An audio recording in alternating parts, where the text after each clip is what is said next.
Jurassic Park by Michael Crichton.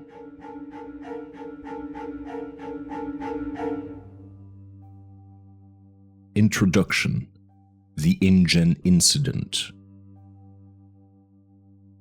The late 20th century has witnessed a scientific gold rush of astonishing proportions. The headlong and furious haste to commercialize genetic engineering. This enterprise has proceeded so rapidly with so little outside commentary that its dimensions and implications are hardly understood at all. Biotechnology promises the greatest revolution in human history. By the end of this decade, it will have outdistanced atomic power and computers in its effect on our everyday lives. In the words of one observer, biotechnology is going to transform every aspect of human life: our medical care, our food, our health, our entertainment, our very bodies. Nothing will ever be the same again. It's literally going to change the face of the planet. But the biotechnology revolution differs in three important respects from past scientific transformations. First, it is broad-based. America entered the atomic age through the work of a single research institution at Los Alamos. It entered the computer age through the efforts of about a dozen companies. But biotechnology research is now carried out in more than 2,000 laboratories in America alone. 500 corporations spent $5 billion a year on this technology. Second, much of the research is thoughtless or frivolous. Efforts to engineer paler trout for better visibility in the stream, square trees for easier lumbering, and injectable scent cells so you'll always smell of your favorite perfume may seem like a joke, but they are not. Indeed, the fact that biotechnology can be applied to the industries traditionally subject to the vagaries of fashion, such as cosmetics and leisure activities, heightens concern about the whimsical use of this powerful new technology. Third, the work is uncontrolled. No one supervises it. No federal laws regulate it. There is no coherent government policy in America or anywhere else in the world. And because the products of biotechnology range from drugs to farm crops to artificial snow, an intelligent policy is difficult. But most disturbing is the fact that no watchdogs are found among scientists themselves. It is remarkable that nearly every scientist in genetics research is also engaged in the commerce of biotechnology. There are no detached observers. Everybody has a stake. The commercialization of molecular biology is the most stunning ethical event in the history of science, and it has happened with astonishing speed. For 400 years since Galileo, science has always proceeded as a free and open inquiry into the workings of nature. Scientists have always ignored national boundaries, holding themselves above the transitory concerns of politics and even wars. Scientists have always rebelled against secrecy in research, and have even frowned on the idea of patenting their discoveries, seeing themselves as working to the benefit of all mankind.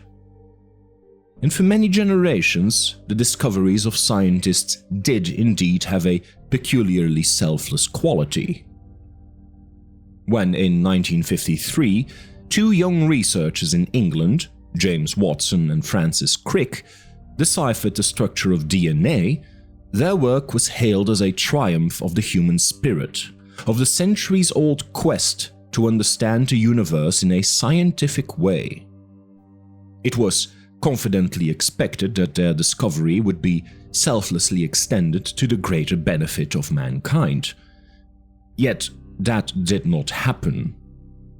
30 years later, nearly all of Watson and Crick's scientific colleagues were engaged in another sort of enterprise entirely.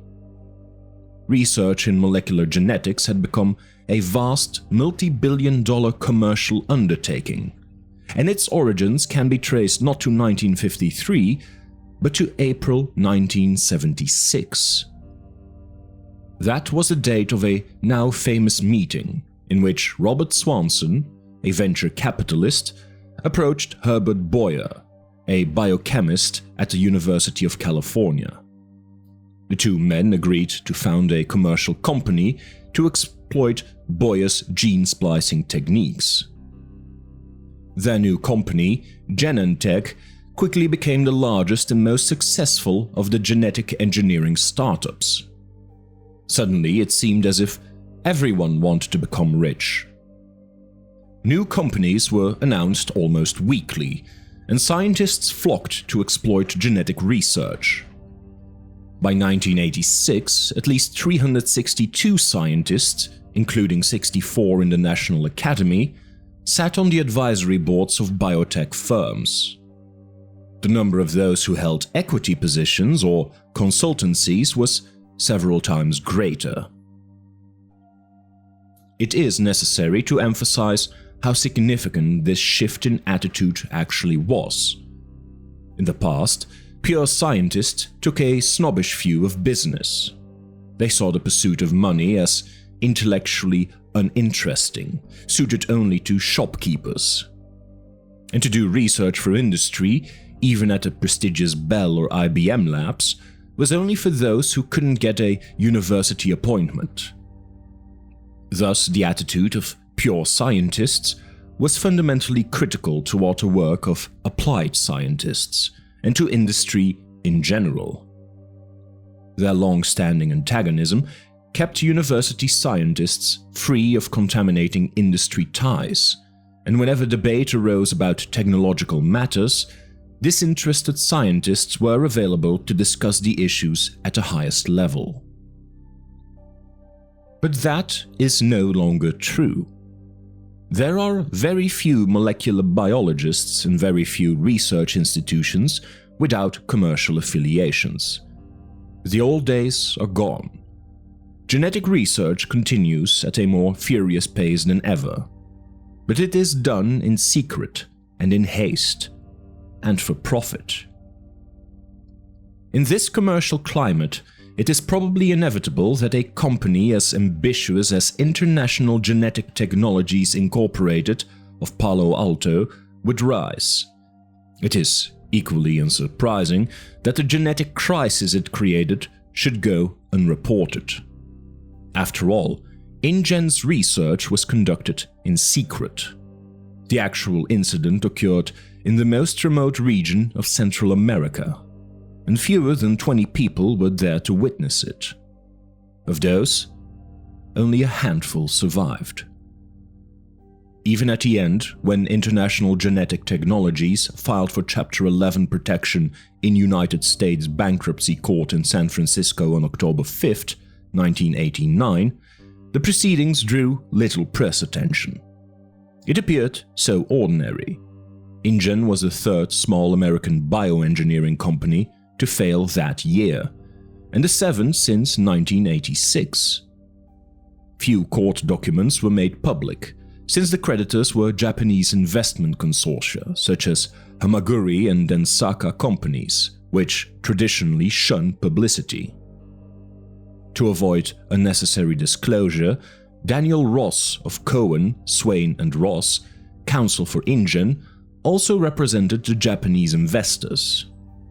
And the rather unusual petition of the Vice Consul of Costa Rica was heard behind closed doors. Thus, it is not surprising that, within a month, the problems of InGen were quietly and amicably settled. Parties to that settlement, including the Distinguished Scientific Board of Advisors, signed a non-disclosure agreement, and none will speak about what happened. But many of the principal figures in the InGen incident are not signatories and were willing to discuss the remarkable events leading up to those final 2 days in August 1989 on a remote island of the west coast of Costa Rica.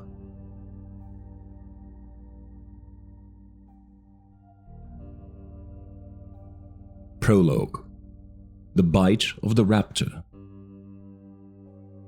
The tropical rain fell in drenching sheets, hammering the corrugated roof of the clinic building, roaring down the metal gutters, splashing on the ground in a torrent. Roberta Carter sighed and stared out a window. From the clinic, she could hardly see the beach or the ocean beyond, cloaked in low fog. This wasn't what she had expected when she had come to the fishing village of Bahia Nasco, on the west coast of Costa Rica, to spend 2 months as a visiting physician. Bobby Carter had expected sun and relaxation after 2 grueling years of residency in emergency medicine at Michael Reese in Chicago. She had been in Bahia Nasco now for 3 weeks, and it had rained every day. Everything else was fine. She liked the isolation of Bahia Nasco and the friendliness of its people. Costa Rica had one of the 20 best medical systems in the world, and even in this remote coastal village, the clinic was well maintained, amply supplied. Her paramedic, Manuel Aragon, was intelligent and well trained. Bobby was able to practice a level of medicine equal to what she had practiced in Chicago. But the rain, the constant, unending rain. Across the examining room, Manuel cocked his head. "Listen," he said. "Believe me, I hear it," Bobby said. "No, listen." And then she caught it. Another sound blended with the rain, a deeper rumble that built and emerged until it was clear. The rhythmic thumping of a helicopter. She thought, they can't be flying in weather like this. But the sound built steadily, and then the helicopter burst low through the ocean fog and roared overhead, circled and came back. She saw the helicopter swing back over the water near the fishing boats, then ease sideways to the rickety wooden dock and back toward the beach. It was looking for a place to land. It was a big-bellied Sikorsky with a blue stripe on the side with the words InGen Construction. That was the name of the construction company building a new resort on one of the offshore islands. The resort was said to be spectacular and very complicated. Many of the local people were employed in the construction, which had been going on for more than 2 years. Bobby could imagine it. One of those huge American resorts with swimming pools and tennis courts, where guests could play and drink their daiquiris without having any contact with the real life of the country. Bobby wondered what was so urgent on that island that the helicopter would fly in this weather. Through the windshield, she saw the pilot exhale in relief as the helicopter settled onto the wet sand of the beach. Uniformed men jumped out and flung open the big side door. She heard frantic shouts in Spanish, and Manuel nudged her. They were calling for a doctor. 2 black crewmen carried a limp body toward her, while a white man barked orders. The white man had a yellow slicker. Red hair appeared under the edges of his Mets baseball cap. "Is there a doctor here?" he called to her as she ran up. "I'm Dr. Carter," she said. The rain fell in heavy drops, pounding her head and shoulders. The red-haired man frowned at her. She was wearing cut-off jeans and a tank top. She had a stethoscope over her shoulder, the bell already rusted from the salt air. "Ed Regis, we've got a very sick man here, doctor." "Then you better take him to San Jose," she said. San Jose was the capital, just 20 minutes away by air. "We would, but we can't get over the mountains in this weather. You have to treat him here." Bobby trotted alongside the injured man as they carried him to the clinic. He was a kid, no older than 18. Lifting away the blood-soaked shirt, she saw a big slashing rip along his shoulder and another on the leg. What happened to him? Construction accident, Ed shouted. He fell. One of the backhoes ran over him.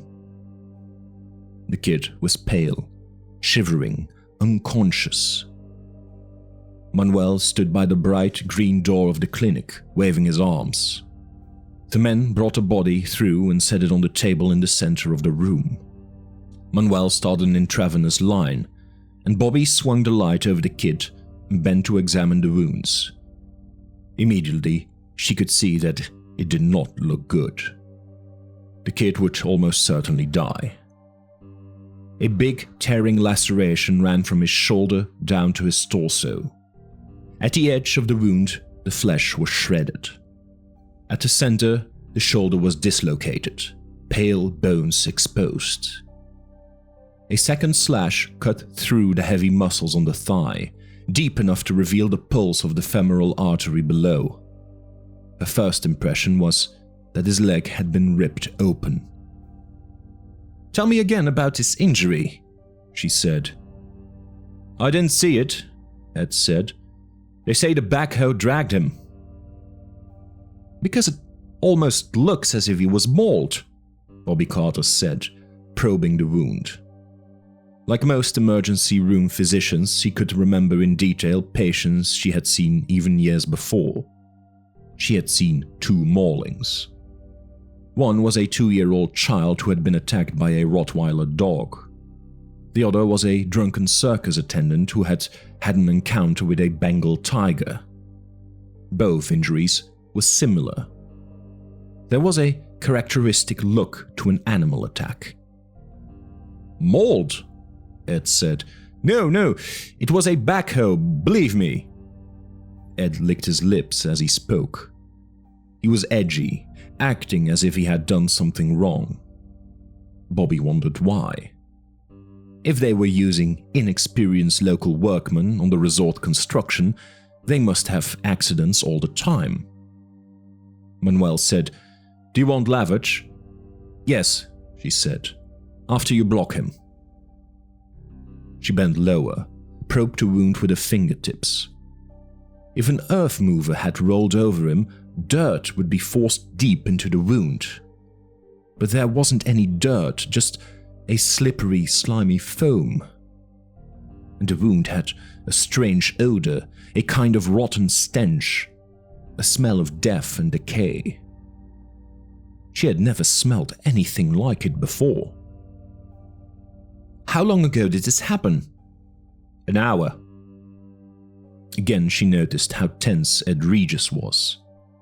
He was one of those eager, nervous types, and he didn't look like a construction foreman, more like an executive. He was obviously out of his depth. Bobby Carter turned back to the injuries. Somehow she didn't think she was seeing mechanical trauma. It just didn't look right. No soil contamination of the wound site, and no crush injury component.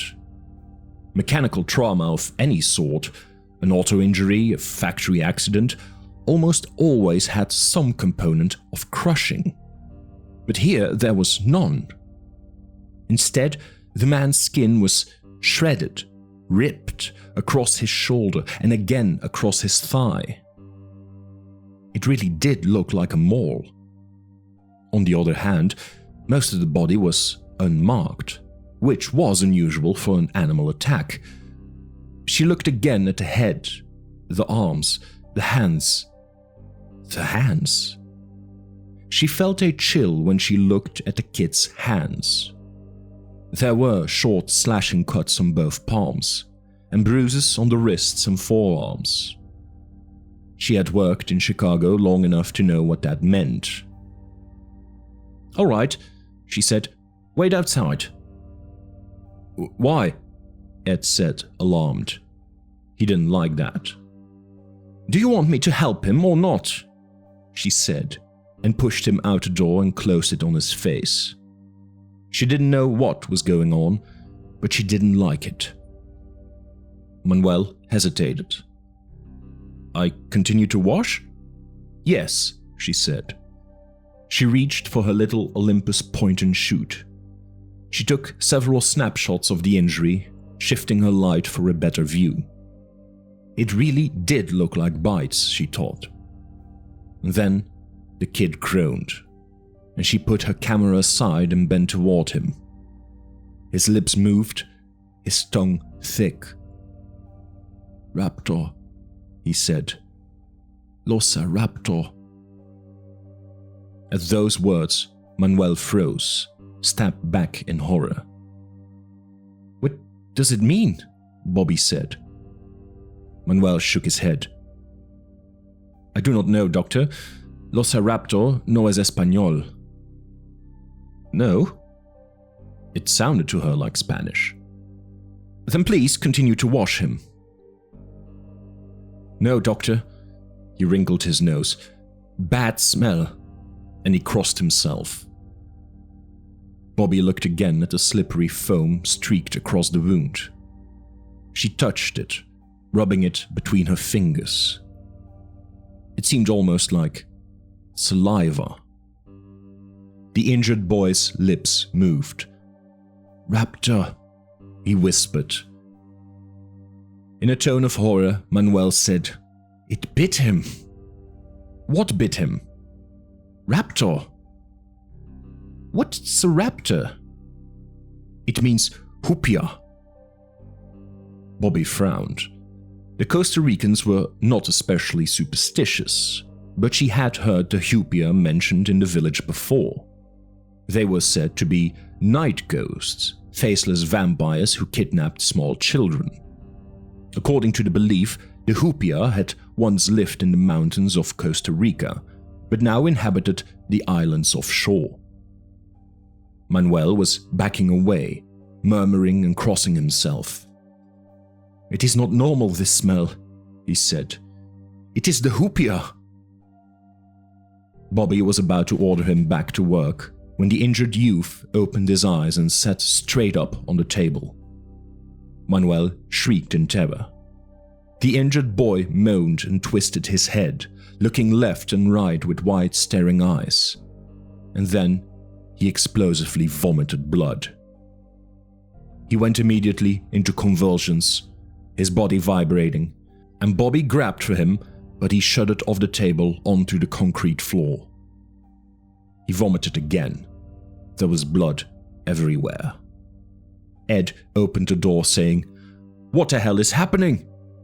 And when he saw the blood, he turned away, his hand to his mouth.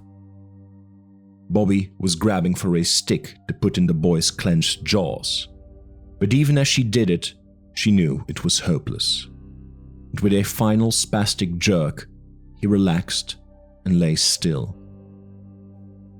She bent to perform mouth-to-mouth, but Manuel grabbed her shoulder fiercely, pulling her back. "No," he said. "The hoopia will cross over."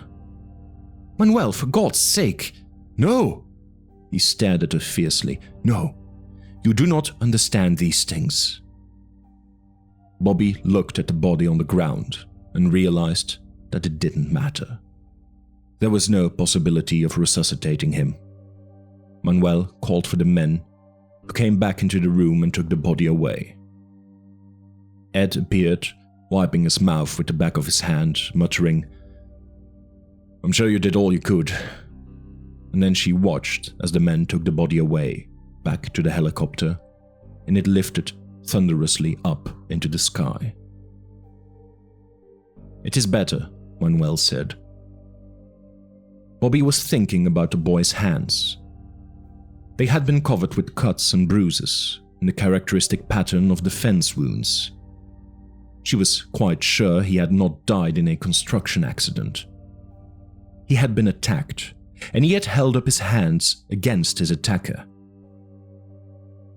"Where is this island they've come from?" she asked. "In the ocean, perhaps 120 miles offshore." "Pretty far for a resort," she said. Manuel watched the helicopter. "I hope they never come back." Well, she thought, at least she had pictures. But when she turned back to the table, she saw that her camera was gone.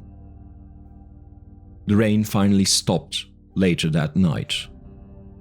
Alone in the bedroom behind the clinic, Bobby thumbed through her tattered paperback Spanish dictionary. The boy had said raptor, and despite Manuel's protests, she suspected it was a Spanish word. Sure enough, she found it in her dictionary. It meant ravisher or abductor. That gave her pause. The sense of the word was suspiciously close to the meaning of hoopia. Of course, she did not believe in the superstition, and no ghost had cut those hands. What had the boy been trying to tell her? From the next room, she heard groans. One of the village women was in the first stage of labor, and Elena Morales, the local midwife, was attending her. Bobby went into the clinic room and gestured to Elena to step outside for a moment. Elena? Si, doctor. Do you know what is a raptor? Elena was grey-haired and 60, a strong woman with a practical, no-nonsense air. In the night, beneath the stars, she frowned and said, Raptor? Yes, you know this word? Si. Elena nodded. It means a person who comes in the night and takes away a child. A kidnapper? Yes. A hoopia? Her whole manner changed. Do not say this word, doctor. Why not? Do not speak of hoopia now, Elena said firmly, nodding her head toward the groans of the laboring woman. It is not wise to say this word now. But does a raptor bite and cut his victims? Bite and cut? Elena said, puzzled. No, doctor, nothing like this. A raptor is a man who takes a new baby. She seemed irritated by the conversation, impatient to end it. Elena started back toward the clinic. I will call to you when she is ready, doctor. I think 1 hour more, perhaps 2. Bobby looked at the stars and listened to the peaceful lapping of the surf at the shore. In the darkness, she saw the shadows of the fishing boats anchored offshore. The whole scene was quiet, so normal. She felt foolish to be talking of vampires and kidnapped babies. Bobby went back to her room, remembering again that Manuel had insisted it was not a Spanish word. Out of curiosity, she looked in the Little English Dictionary, and to her surprise, she found the word there too. Raptor, noun, derivative of Latin raptor, plunderer, bird of prey.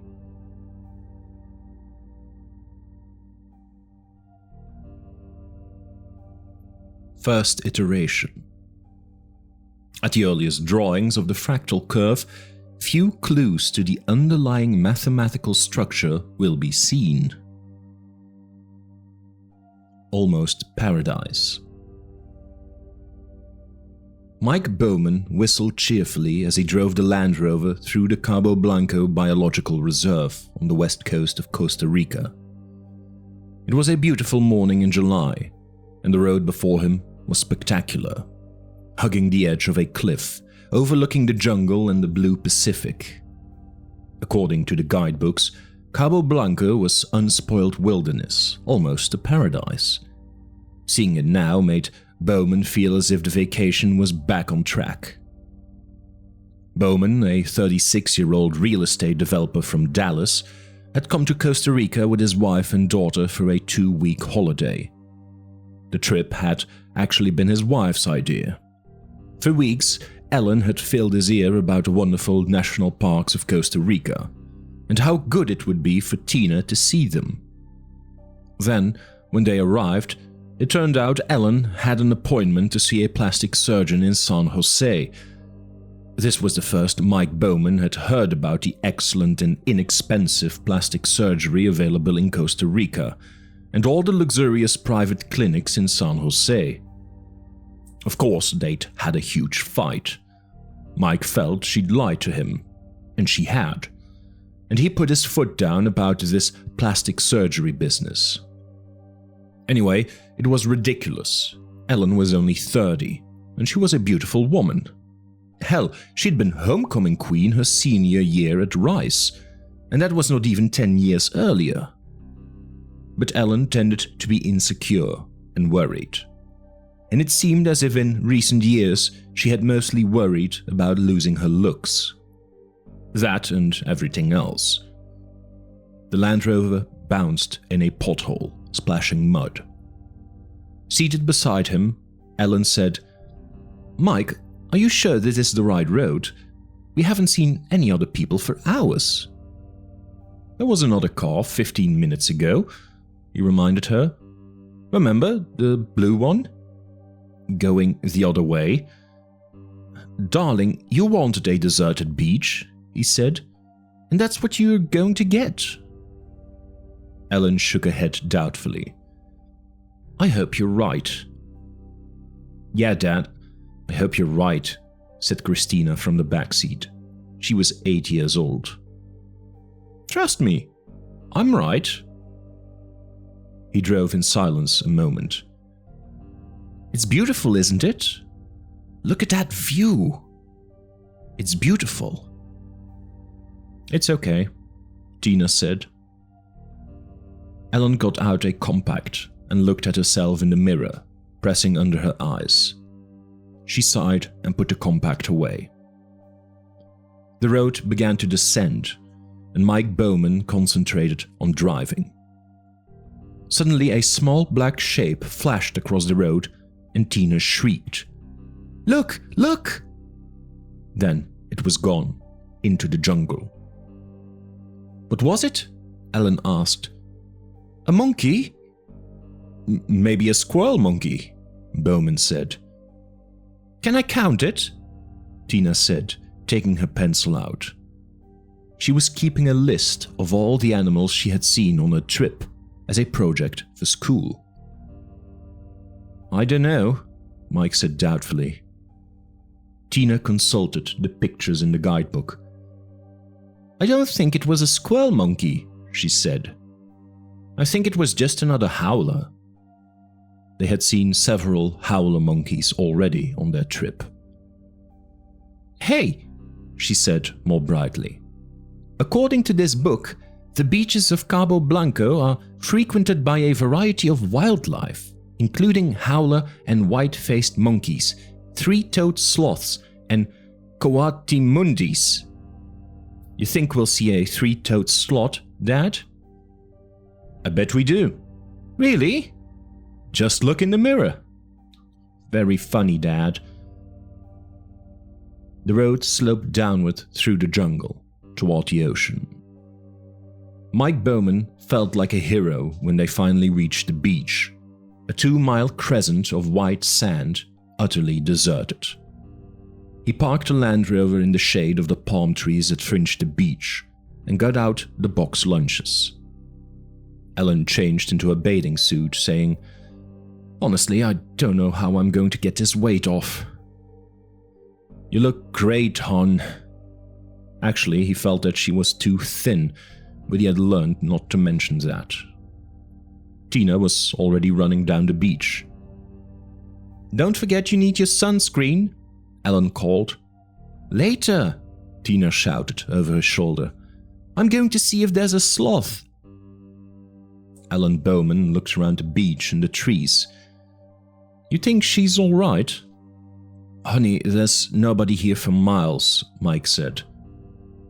"What about snakes?"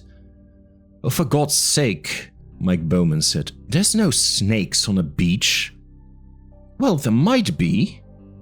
"Honey," he said firmly, "snakes are cold-blooded. They're reptiles. They can't control their body temperature. It's 90 degrees on that sand. If a snake came out, it'd be cooked.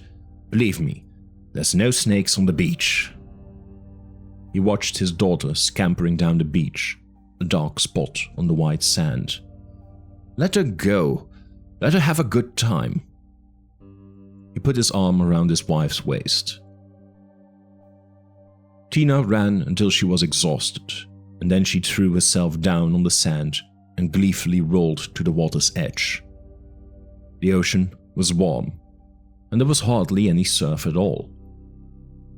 She sat for a while, catching her breath, and then she looked back toward her parents and the car to see how far she had come. Her mother waved, beckoning her to return. Tina waved back cheerfully, pretending she didn't understand. Tina didn't want to put sunscreen on, and she didn't want to go back and hear her mother talk about losing weight. She wanted to stay right here and maybe see a sloth.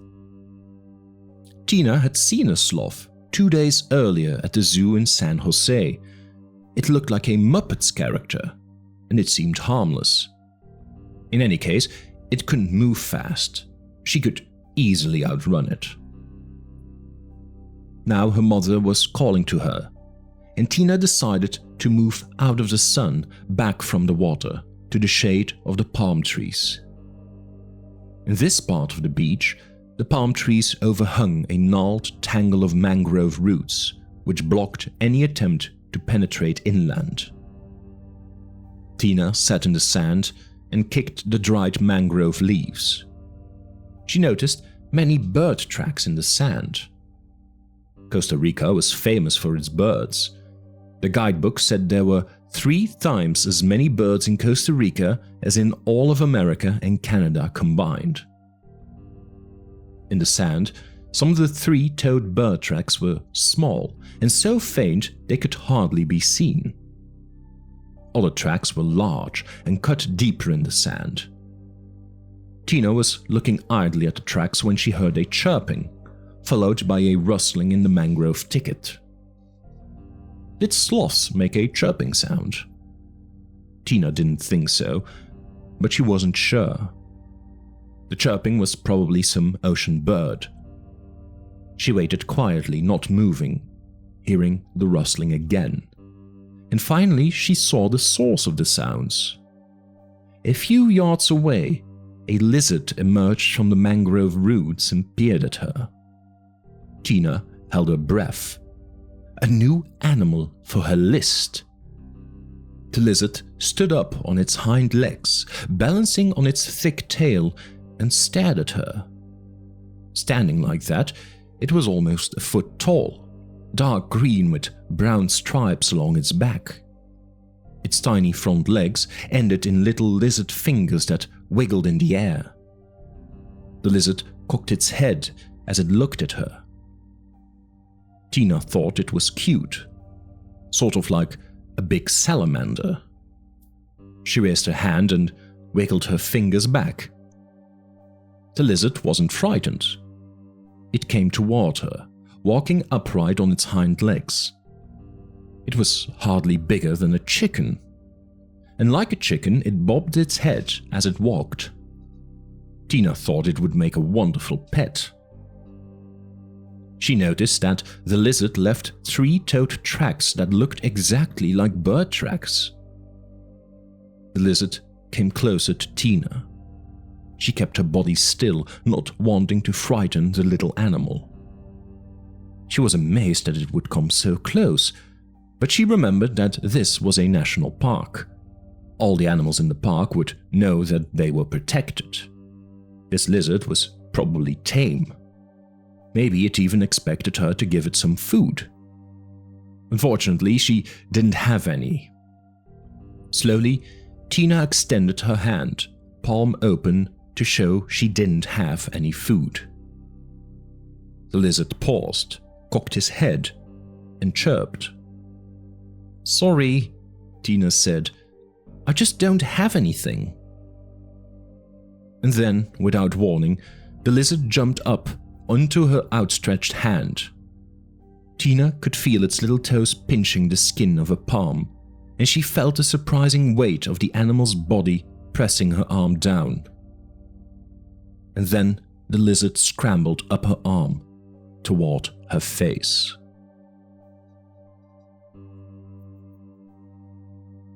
"I just wish I could see her," Alan Bowman said, squinting in the sunlight. "That's all, just see her." I'm sure she's fine, Mike said, picking through the box lunch packed by the hotel. There was an appetizing grilled chicken and some kind of a meat-filled pastry. Not that Ellen would eat any of it. You don't think she'd leave the beach? Ellen said. No, Hon, I don't. I feel so isolated here, Ellen said. I thought that's what you wanted, Mike Bowman said. I did. Well then, what's the problem? I just wish I could see her is all, Ellen said. Then, from down the beach, carried by the wind, they heard their daughter's voice. She was screaming.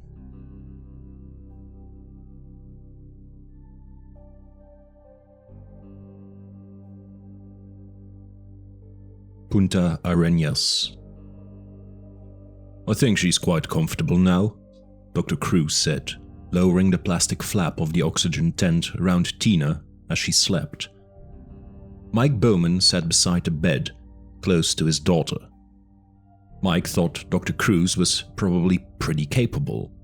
He spoke excellent English, the result of training at medical centers in London and Baltimore. Dr. Cruz radiated competence, and the Clínica Santa Maria, the modern hospital in Punta Arenas, was spotless and efficient.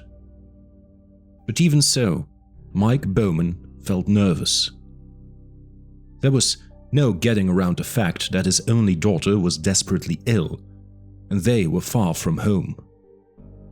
When Mike had first reached Tina, she was screaming hysterically. Her whole left arm was bloody, covered with a profusion of small bites, each the size of a thumbprint. And there were flecks of sticky foam on her arm, like a foamy saliva. He carried her back down the beach. Almost immediately, her arm began to redden and swell.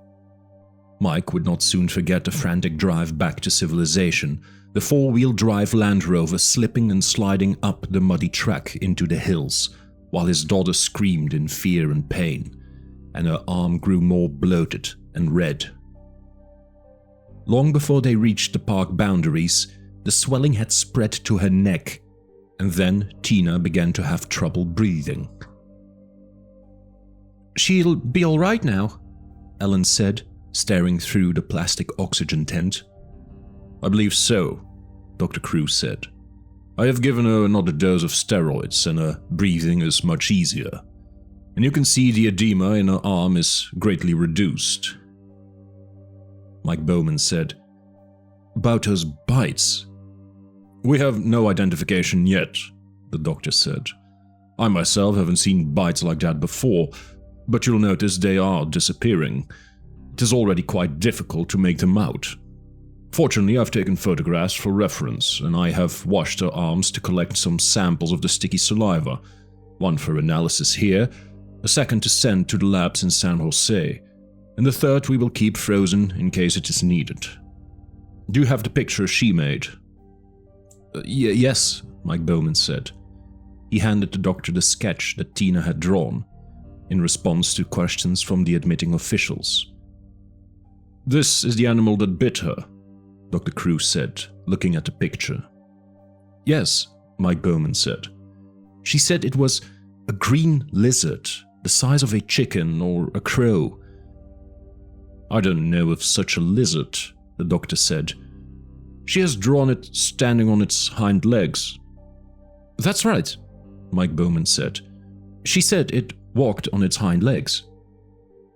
Dr. Cruz frowned. He stared at the picture a while longer. I'm not an expert. I've asked for Dr. Gutierrez to visit us here. He's a senior researcher at the Reserva Biologica de Carrara, which is across the bay. Perhaps he can identify the animal for us. Isn't there someone from Cabo Blanco? Bowman asked. That's where she was bitten. Unfortunately not, Dr. Cruz said. Cabo Blanco has no permanent staff, and no researcher has worked there for some time. You were probably the first people to walk on that beach in several months, but I am sure you will find Dr. Gutierrez to be knowledgeable. Dr. Gutierrez turned out to be a bearded man wearing khaki shorts and shirt. The surprise was that he was American. He was introduced to the Bowmans, saying in a soft southern accent, "Mr. and Mrs. Bowman, how you doing? Nice to meet you," and then explaining that he was a field biologist from Yale who had worked in Costa Rica for the last 5 years. Marty Gutierrez examined Tina thoroughly, lifting her arm gently, peering closely at each of the bites with a penlight, then measuring them with a small pocket ruler. After a while, Gutierrez stepped away, nodding to himself as if he had understood something. He then inspected the Polaroids and asked several questions about the saliva, which Cruz told him was still being tested in the lab. Finally, he turned to Mike Bowman and his wife, waiting tensely. "I think Tina's going to be fine. I just want to be clear about a few details," he said, making notes in a precise hand. "Your daughter says she was bitten by a green lizard approximately 1 foot high, which walked upright onto the beach from the mangrove swamp." "That's right, yes." "And the lizard made some kind of vocalization?" Tina said it chirped or squeaked." "Like a mouse, you would say?" "Yes." "Well done," Dr. Gutierrez said. "I know this lizard." He explained that, of the 6,000 species of lizards in the world, no more than a dozen species walked upright. Of those species, only 4 were found in Latin America. And judging by the coloration, the lizard could be only one of the 4. "I'm sure this lizard was a Basiliscus amoratus, a striped basilisk lizard, found here in Costa Rica and also in Honduras. Standing on their hind legs, they are sometimes as tall as a foot." "Are they poisonous?" "No, Mrs. Bowman, not at all." Gutierrez explained that the swelling in Tina's arm was an allergic reaction. "According to the literature, 14% of people are strongly allergic to reptiles," he said, "and your daughter seems to be one of them." "She was screaming. She said it was so painful." "Probably it was," Gutierrez said. "Reptile saliva contains serotonin, which causes tremendous pain." He turned to Cruz. "Her blood pressure came down with antihistamines?" "Yes," Cruz said. "Promptly." "Serotonin," Gutierrez said. "No question." Still, Ellen Bowman remained uneasy. "But why would a lizard bite her in the first place?" "Oh, lizard bites are very common," Gutierrez said. "Animal handlers in zoos get bitten all the time. And just the other day I heard that a lizard had bitten an infant in her crib in Amaloya, about 60 miles from where you were.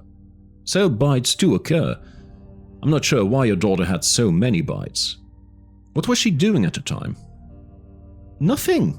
She said she was sitting pretty still because she didn't want to frighten it away." "Sitting pretty still," Gutierrez said, frowning. He shook his head. "Well, I don't think we can say exactly what happened. Wild animals are unpredictable." "And what about the foamy saliva on her arm?" Ellen said. "I keep thinking about rabies." No, Dr. Gutierrez said. "A reptile can't carry rabies, Mrs. Bowman. Your daughter has suffered an allergic reaction to the bite of a basilisk lizard. Nothing more serious." Mike Bowman then showed Gutierrez the picture that Tina had drawn. Gutierrez nodded. "I would accept this as a picture of a basilisk lizard," he said. "A few details are wrong, of course. The neck is much too long, and she has drawn the hind legs with only 3 toes instead of 5. The tail is too thick and raised too high, but otherwise this is a perfectly serviceable lizard of the kind we are talking about." "But Tina specifically said the neck was long," Ellen Bowman insisted. "And she said there were 3 toes on the foot." "Tina is pretty observant," Mike Bowman said. I'm sure she is," Gutierrez said, smiling. "But I still think your daughter was bitten by a common Basiliscus amoratus, and had a severe herpetological reaction. Normal time course with medication is 12 hours. She should be just fine in the morning.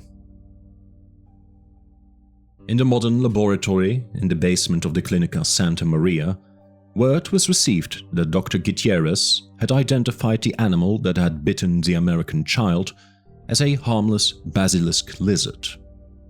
Immediately, the analysis of the saliva was halted, even though a preliminary fractionization showed several extremely high molecular weight proteins of unknown biological activity. But the night technician was busy, and he placed the saliva samples on the holding shelf of the refrigerator. The next morning, the day clerk checked the holding shelf against names of discharged patients. Seeing that Bowman Christina L. was scheduled for discharge that morning, the clerk threw out the saliva samples. At the last moment, he noticed that one sample had the red tag, which meant that it was to be forwarded to the university lab in San Jose. He retrieved the test tube from the wastebasket and sent it on its way. "Go on. Say thank you to Dr. Cruz," Ellen Bowman said and pushed Tina forward. "Thank you, Dr. Cruz," Tina said. "I feel much better now." She reached up and shook the doctor's hand. Then she said, "You have a different shirt." For a moment, Dr. Cruz looked perplexed. Then he smiled. "That's right, Tina. When I work all night at a hospital, in the morning I change my shirt." "But not your tie?" "No, just my shirt."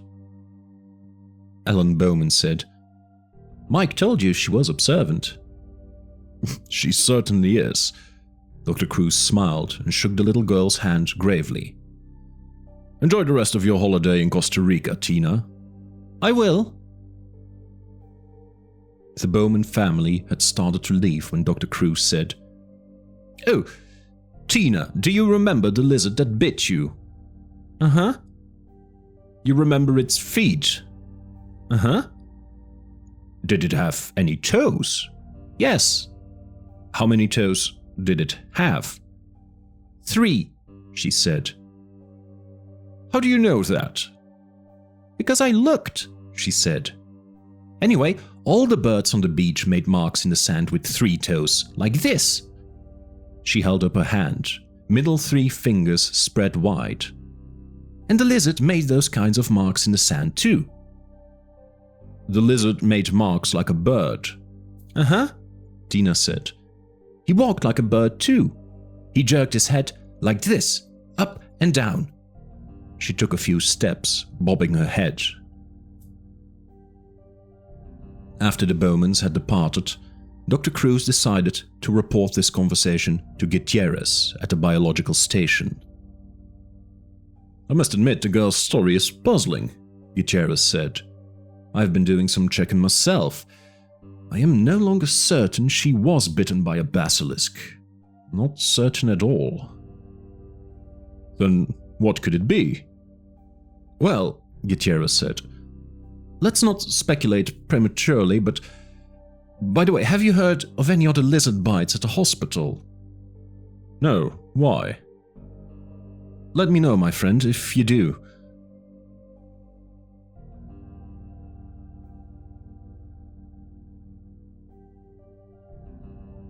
The beach. Marty Gutierrez sat on the beach and watched the afternoon sun fall lower in the sky, until it sparkled harshly on the water of the bay, and its rays reached beneath the palm trees, to where he sat among the mangroves on the beach of Cabo Blanco. As best he could determine, he was sitting near the spot where the American girl had been 2 days before. Although it was true enough, as he had told the Bowmans, that lizard bites were common, Gutierrez had never heard of a basilisk lizard biting anyone. And he had certainly never heard of anyone being hospitalized for a lizard bite. Then, too, the bite radius on Tina's arm appeared slightly too large for a basilisk. When he got back to the Carrara station, he had checked a small research library there, but found no reference to basilisk lizard bites. Next, he checked International Biosciences Service, a computer database in America. But he found no references to basilisk bites or hospitalization for lizard bites. He then called a medical officer in Amaloya, who confirmed that a 9-day-old infant sleeping in its crib had been bitten on the foot by an animal the grandmother, the only person actually to see it, claimed was a lizard. Subsequently, the foot had become swollen and the infant had nearly died. The grandmother described the lizard as green with brown stripes. It had bitten the child several times before the woman frightened it away. "Strange," Gutierrez had said.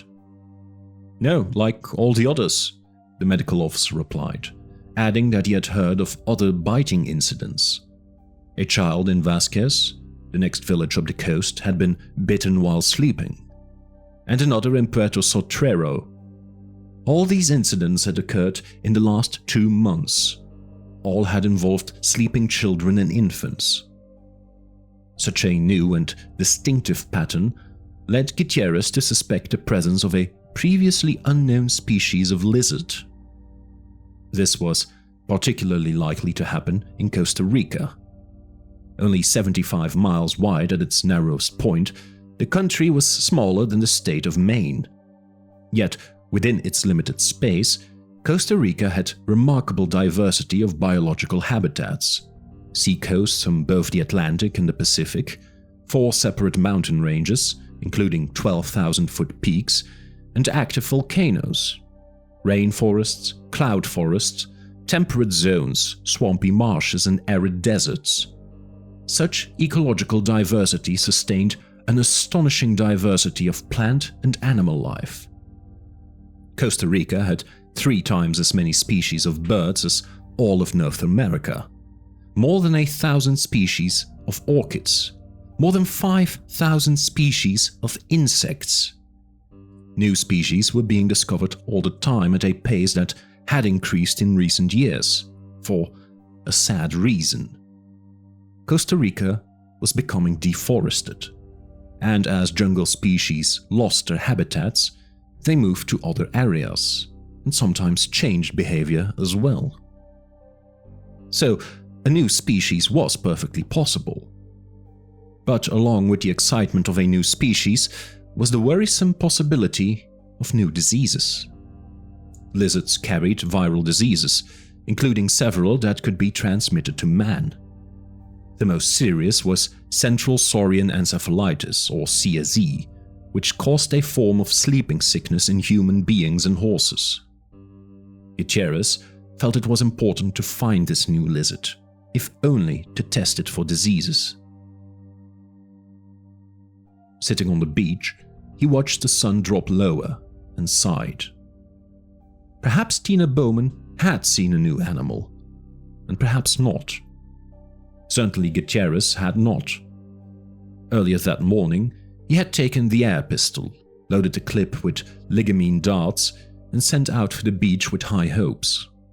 But the day was wasted. Soon he would have to begin the drive back up the hill from the beach. He did not want to drive that road in darkness. Gutierrez got to his feet and started back up the beach. Farther along, he saw the dark shape of a howler monkey ambling along the edge of the mangrove swamp. Gutierrez moved away, stepping out toward the water. If there was one howler, there would probably be others in the trees overhead, and howlers tended to urinate on intruders. But this particular howler monkey seemed to be alone, and walking slowly, and pausing frequently to sit on its haunches. The monkey had something in its mouth. As Gutierrez came closer, he saw it was eating a lizard. The tail and the hind legs drooped from the monkey's jaws. Even from a distance, Gutierrez could see the brown stripes against the green. Gutierrez dropped to the ground and aimed a pistol. The howler monkey, accustomed to living in a protected reserve, stared curiously, he did not run away. Even when the first dart whined harmlessly past him. When the second dart struck deep in the thigh, the howler shrieked in anger and surprise, dropping the remains of its meal as it fled into the jungle.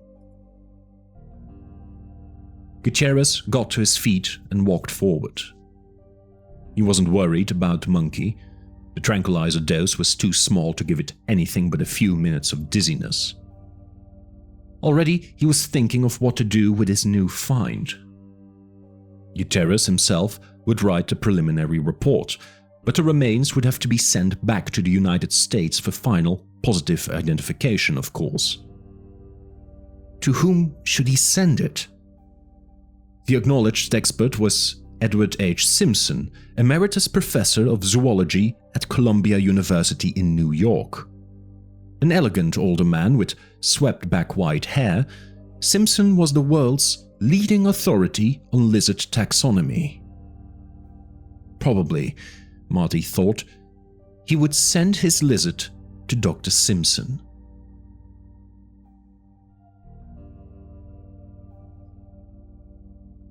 New York.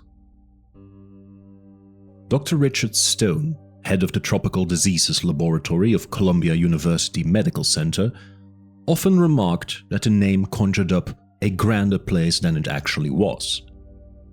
In the early 20th century, when the laboratory occupied the entire fourth floor of the biomedical research building, crews of technicians worked to eliminate the scourges of yellow fever, malaria, and cholera. But medical successes and research laboratories in Nairobi and Sao Paulo had left the TDL a much less important place than it once was. Now a fraction of its former size, it employed only 2 full-time technicians, and they were primarily concerned with diagnosing illnesses of New Yorkers who had traveled abroad. The lab's comfortable routine was unprepared for what it received that morning. "Oh, very nice," the technician in the Tropical Diseases Laboratory said, as she read the customs label. "Partially masticated fragment of unidentified Costa Rican lizard." She wrinkled her nose. "This one's all yours, Dr. Stone." Richard Stone crossed the lab to inspect the new arrival. "Is this the material from Ed Simpson's lab?" "Yes," she said, "but I don't know why they'd send a lizard to us." "His secretary called," Stone said. "Simpson's on a field trip in Borneo for the summer, and because there's a question of communicable disease with this lizard, she asked our lab to take a look at it. Let's see what we've got." The white plastic cylinder was the size of a half-gallon milk container. It had locking metal latches and a screw top. It was labeled International Biological Specimen Container and plastered with stickers and warnings in 4 languages. The warnings were intended to keep the cylinder from being opened by suspicious customs officials. Apparently, the warnings had worked.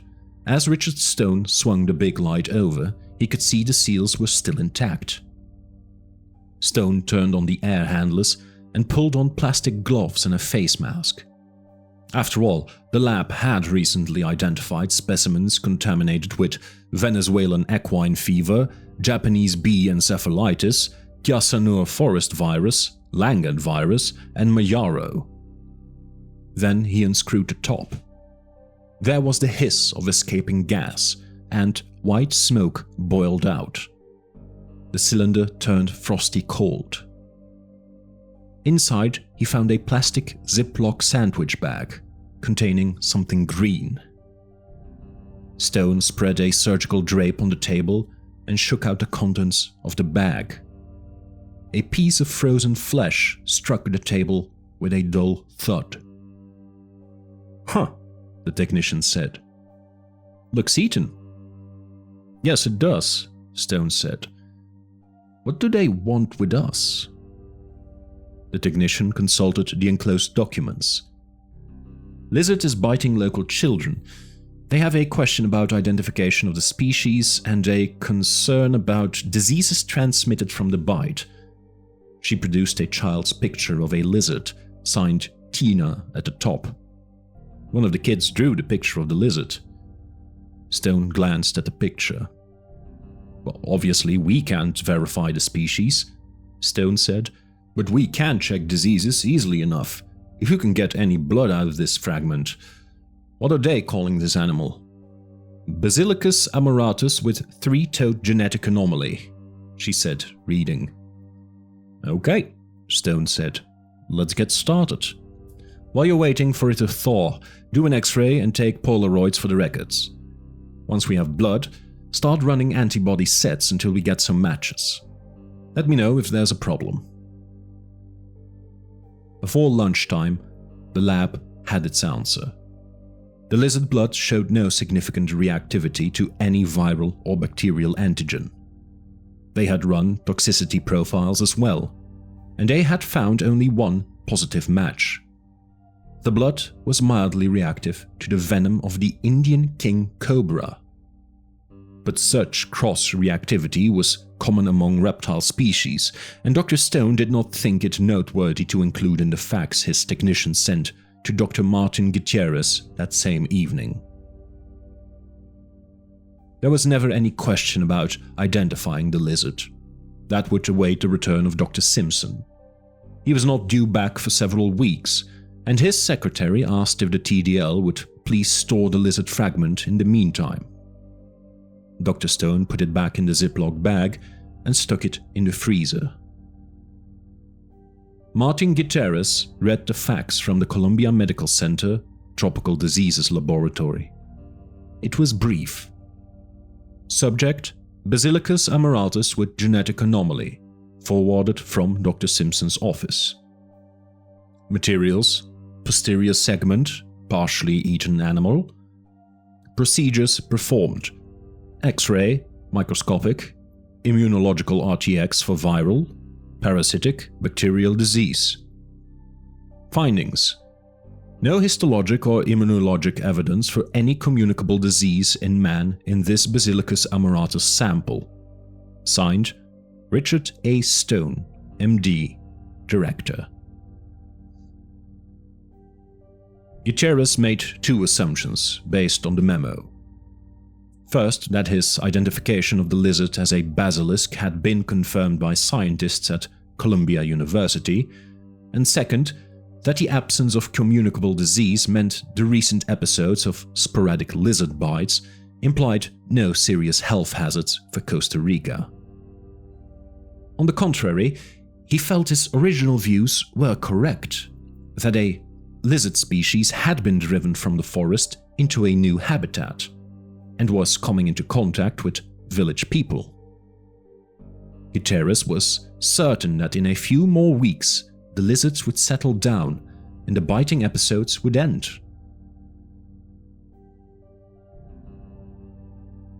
The tropical rain fell in great drenching sheets, hammering the corrugated roof of the clinic in Bahia Anasco. It was nearly midnight. Power had been lost in the storm, and the midwife, Elena Morales, was working by flashlight when she heard a squeaking, chirping sound. Thinking that it was a rat, she quickly put a compress on the forehead of the mother and went into the next room to check on the newborn baby. As her hand touched the doorknob, she heard the chirping again. She relaxed. Evidently, it was just a bird flying into the window to get out of the rain.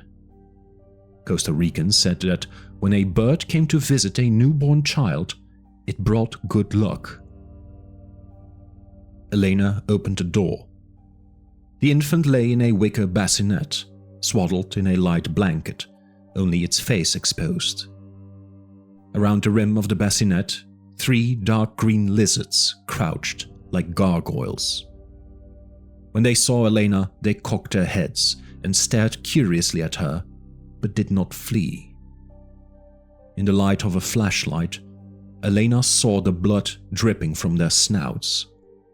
Softly chirping, one lizard bent down and with a quick shake of its head, tore a ragged chunk of flesh from the baby. Elena rushed forward, screaming, and the lizards fled into the darkness. But long before she reached the bassinet, she could see what had happened to the infant's face, and she knew the child must be dead. The lizards scattered into the rainy night, chirping and squealing, leaving behind only bloody three-toed tracks, like birds.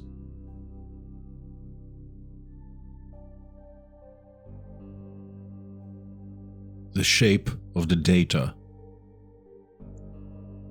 Later, when she was calmer, Elena Morales decided not to report the lizard attack. Despite the horror she had seen, she began to worry that she might be criticized for leaving the baby unguarded. So she told the mother that the baby had asphyxiated, and she reported the death on the form she sent to San Jose as SIDS, Sudden Infant Death Syndrome. This was a syndrome of unexplained death among very young children. It was unremarkable, and her report went unchallenged. The university lab in San Jose that analyzed the saliva sample from Tina Bowman's arm made several remarkable discoveries. There was, as expected, a great deal of serotonin. But among the salivary proteins was a real monster. Molecular mass of 1,980,000, one of the largest proteins known. Biological activity was still under study, but it seemed to be a neurotoxic poison related to cobra venom, although more primitive in structure. The lab also detected trace quantities of the gamma-amino methionine hydrolase. Because this enzyme was a marker for genetic engineering and not found in wild animals, technicians assumed it was a lab contaminant and did not report it when they called Dr. Cruz, the referring physician in Punta Arenas. The lizard fragment rested in the freezer at Columbia University, awaiting the return of Dr. Simpson, who was not expected for at least a month. And so things might have remained, had not a technician named Alice Levin walked into the tropical disease laboratory, seen Tina Bowman's picture and said, "Oh, whose kid drew the dinosaur?" "What?" Richard Stone said, turning slowly toward her. "The dinosaur. Isn't that what it is? My kid draws them all the time." "This is a lizard," Stone said. "From Costa Rica. Some girl down there drew a picture of it." "No," Alice Levin said, shaking her head. "Look at it. It's very clear. Big head, long neck, stand on its hind legs, thick tail. It's a dinosaur." "It can't be. It was only a foot tall." "So, there were little dinosaurs back then," Alice said. "Believe me, I know. I have 2 boys. I'm an expert. The smallest dinosaurs were under a foot. Teenosaurus or something. I don't know. Those names are impossible. You'll never learn those names if you're over the age of 10. "You don't understand," Richard Stone said. "This is a picture of a contemporary animal. They sent us a fragment of the animal. It's in the freezer now." Stone went and got it, and shook it out of the baggie. Alice Levin looked at the frozen piece of leg and tail, and shrugged. She didn't touch it. "I don't know," she said, "but that looks like a dinosaur to me." Stone shook his head. "Impossible." "Why?" Alice Levin said. "It could be a leftover or remnant or whatever they call them." Stone continued to shake his head. Alice was uninformed. She was just a technician who worked in the bacteriology lab down the hall, and she had an active imagination. Stone remembered the time when she thought she was being followed by one of the surgical orderlies.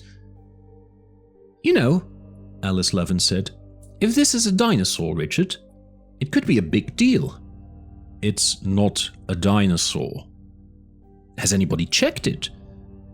"No," Stone said. Well, take it to the Museum of Natural History or something, Alice Levin said. You really should. I'd be embarrassed. You want me to do it for you? She said. No, Richard Stone said. I don't. You're not going to do anything? Nothing at all. He put the baggie back in the freezer and slammed the door. It's not a dinosaur, it's a lizard. And whatever it is, it can wait until Dr. Simpson gets back from Borneo to identify it. That's final, Alice. This lizard's not going anywhere.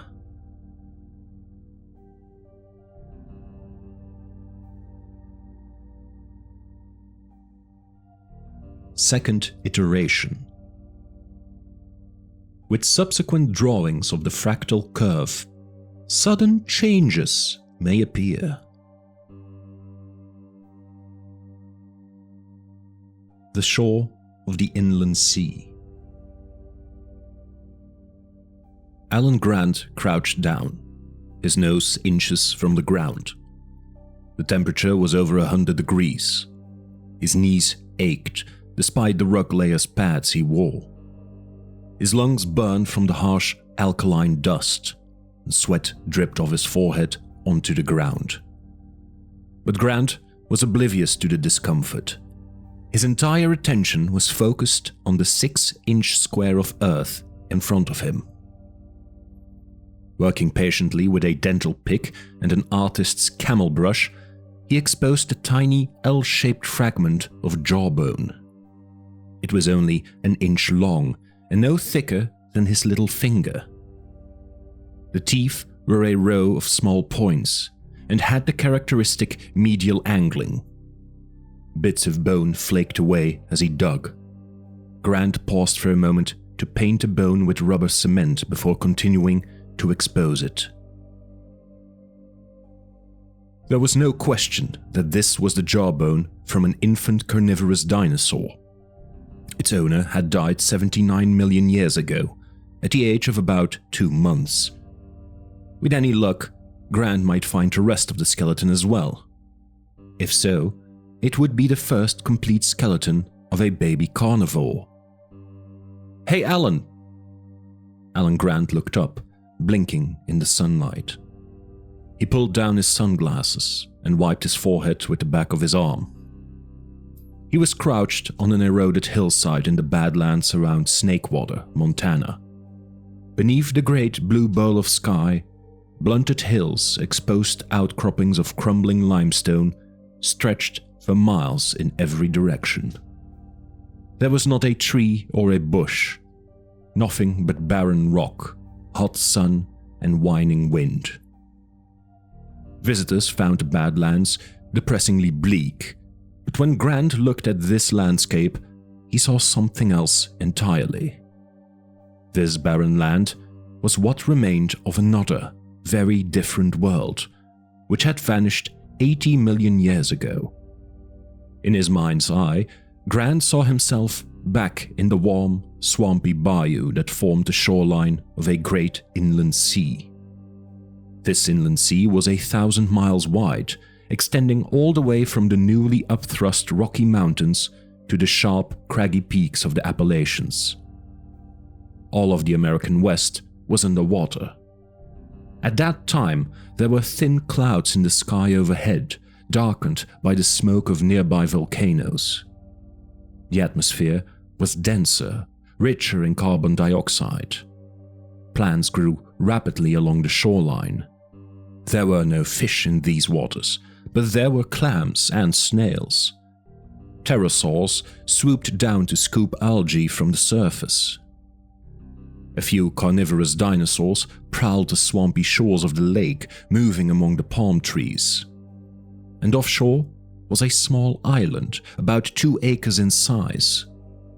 Ringed with dense vegetation, this island formed a protected sanctuary where herds of herbivorous, duck-billed dinosaurs laid their eggs in communal nests and raised their squeaking young. Over the millions of years that followed, the pale green alkaline lake grew shallower and finally vanished.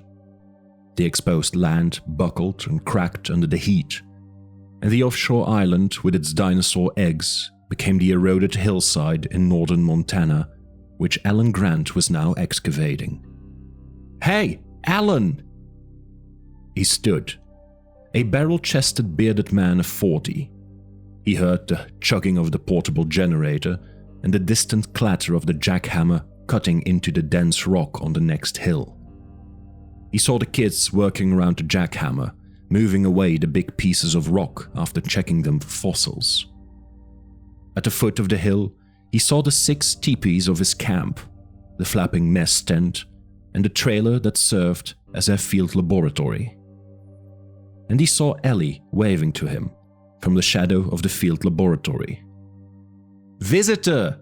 she called, and pointed to the east. Grant saw the cloud of dust and the blue Ford sedan bouncing over the rutted road toward them. He glanced at his watch. Right on time. On the other hill, the kids looked up with interest. They didn't get many visitors in Snakewater, and there had been a lot of speculation about what a lawyer from the Environmental Protection Agency would want to see Alan Grant about. But Grant knew that paleontology, the study of extinct life, had in recent years taken on an unexpected relevance to the modern world. The modern world was changing fast, and urgent questions about the weather, deforestation, global warming, or the ozone layer often seemed answerable, at least in part, with information from the past. Information that paleontologists could provide. He had been called as an expert witness twice in the past few years. Grant started down the hill to meet the car. The visitor coughed in the white dust as he slammed the car door. "Bob Morris, EPA," he said, extending his hand. "I'm with the San Francisco office." Grant introduced himself and said, "You look hot. Want a beer?" "Jesus, yeah." Morris was in his late 20s, wearing a tie and pants from a business suit. He carried a briefcase. His wingtip shoes crunched on the rocks as they walked toward the trailer. "When I first came over the hill, I thought this was an Indian reservation," Morris said, pointing to the teepees. "No," Grant said, "just the best way to live out here." Grant explained that in 1978, the first year of the excavations, they had come out in North Slope octahedral tents, the most advanced available. But the tents always blew over in the wind. They tried other kinds of tents, with the same result. Finally, they started putting up teepees, which were larger inside, more comfortable, and more stable in wind. "These are Blackfoot teepees, built around 4 poles," Grant said. "Sioux teepees are built around 3, but this used to be Blackfoot territory, so we thought..." "Uh-huh," Morris said. "Very fitting." He squinted at the desolate landscape and shook his head. "How long you been out here?" "About 60 cases," Grant said. When Morris looked surprised, he explained, "We measure time in beer. We start in June with 100 cases, and we've gone through about 60 so far." 63 to be exact, Ellie Sattler said, as they reached the trailer. Grant was amused to see Morris gaping at her. Ellie was wearing cut-off jeans and a work shirt tied at her midriff. She was 24 and darkly tanned. Her blonde hair was pulled back. "Ellie keeps us going," Grant said, introducing her. "She's very good at what she does." "What does she do?" Morris asked. "Paleobotany," Ellie said. "And I also do the standard field preps." She opened the door, and they went inside. The air conditioning in the trailer only brought the temperature down to 85 degrees, but it seemed cool after the midday heat. The trailer had a series of long wooden tables with tiny bone specimens neatly laid out, tagged and labeled. Farther along were ceramic dishes and crocks. There was a strong odor of vinegar. Morris glanced at the bones. "I thought dinosaurs were big," he said. "Oh, they were," Ellie said. "But everything you see here comes from babies. Snakewater is important primarily because of the number of dinosaur nesting sites here. Until we started this work, there were hardly any infant dinosaurs known. Only one nest had ever been found in the Gobi Desert, and we've discovered a dozen different hadrosaur nests, complete with eggs and bones of infants." While Grant went to the refrigerator, she showed Morris the acetic acid baths, which were used to dissolve away the limestone from the delicate bones. "They look like chicken bones," Morris said, peering into the ceramic dishes. "Yes," she said, "they are very bird-like." "And what about those?" Morris said, pointing through the trailer window to the piles of larger bones outside, wrapped in heavy plastic. "Rejects," Ellie said. "Bones too fragmentary when we took them out of the ground. In the old days, we'd just discard them, but nowadays we sent them for genetic testing." "Genetic testing," Morris said. "Here you go," Grant said, thrusting a beer into his hand. He gave another to Ellie. She choked hers, throwing a long neck back. Morris stared. "We're pretty informal here," Grant said. "Want to step into my office?" "Sure," Morris said. Grant led him to the end of the trailer, where there was a torn couch, a sagging chair, and a battered end table. Grant dropped onto the couch, which creaked and exhaled a cloud of chalky dust. He leaned back, thumped his boots up on the end table, and gestured for Morris to sit in the chair. "Make yourself comfortable." Grant was a professor of paleontology at the University of Denver, and one of the foremost researchers in his field, but he had never been comfortable with social niceties.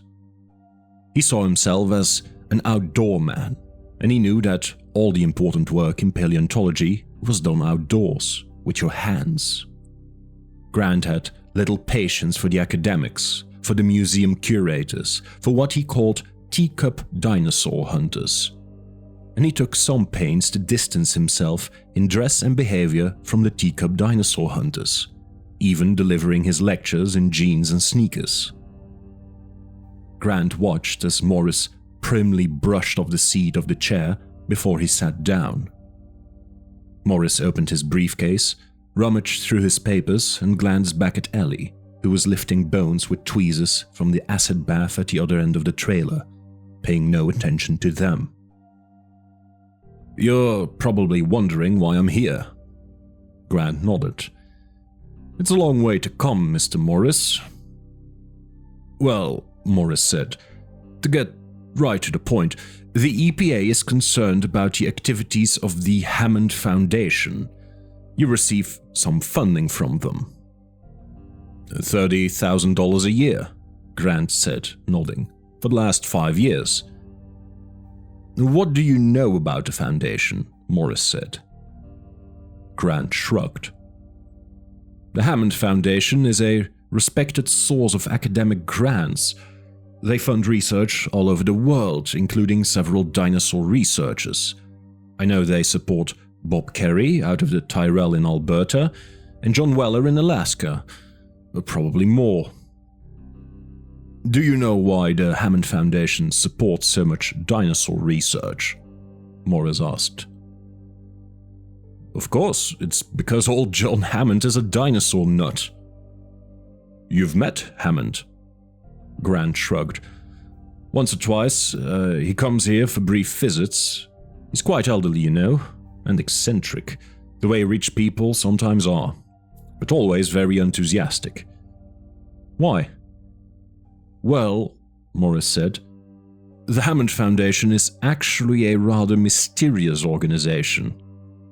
He pulled out a Xeroxed world map, marked with red dots, and passed it to Grant. "These are the digs the Foundation financed last year. Notice anything odd about them? Montana, Alaska, Canada, Sweden. They're all sites in the north. there is nothing below the 45th parallel.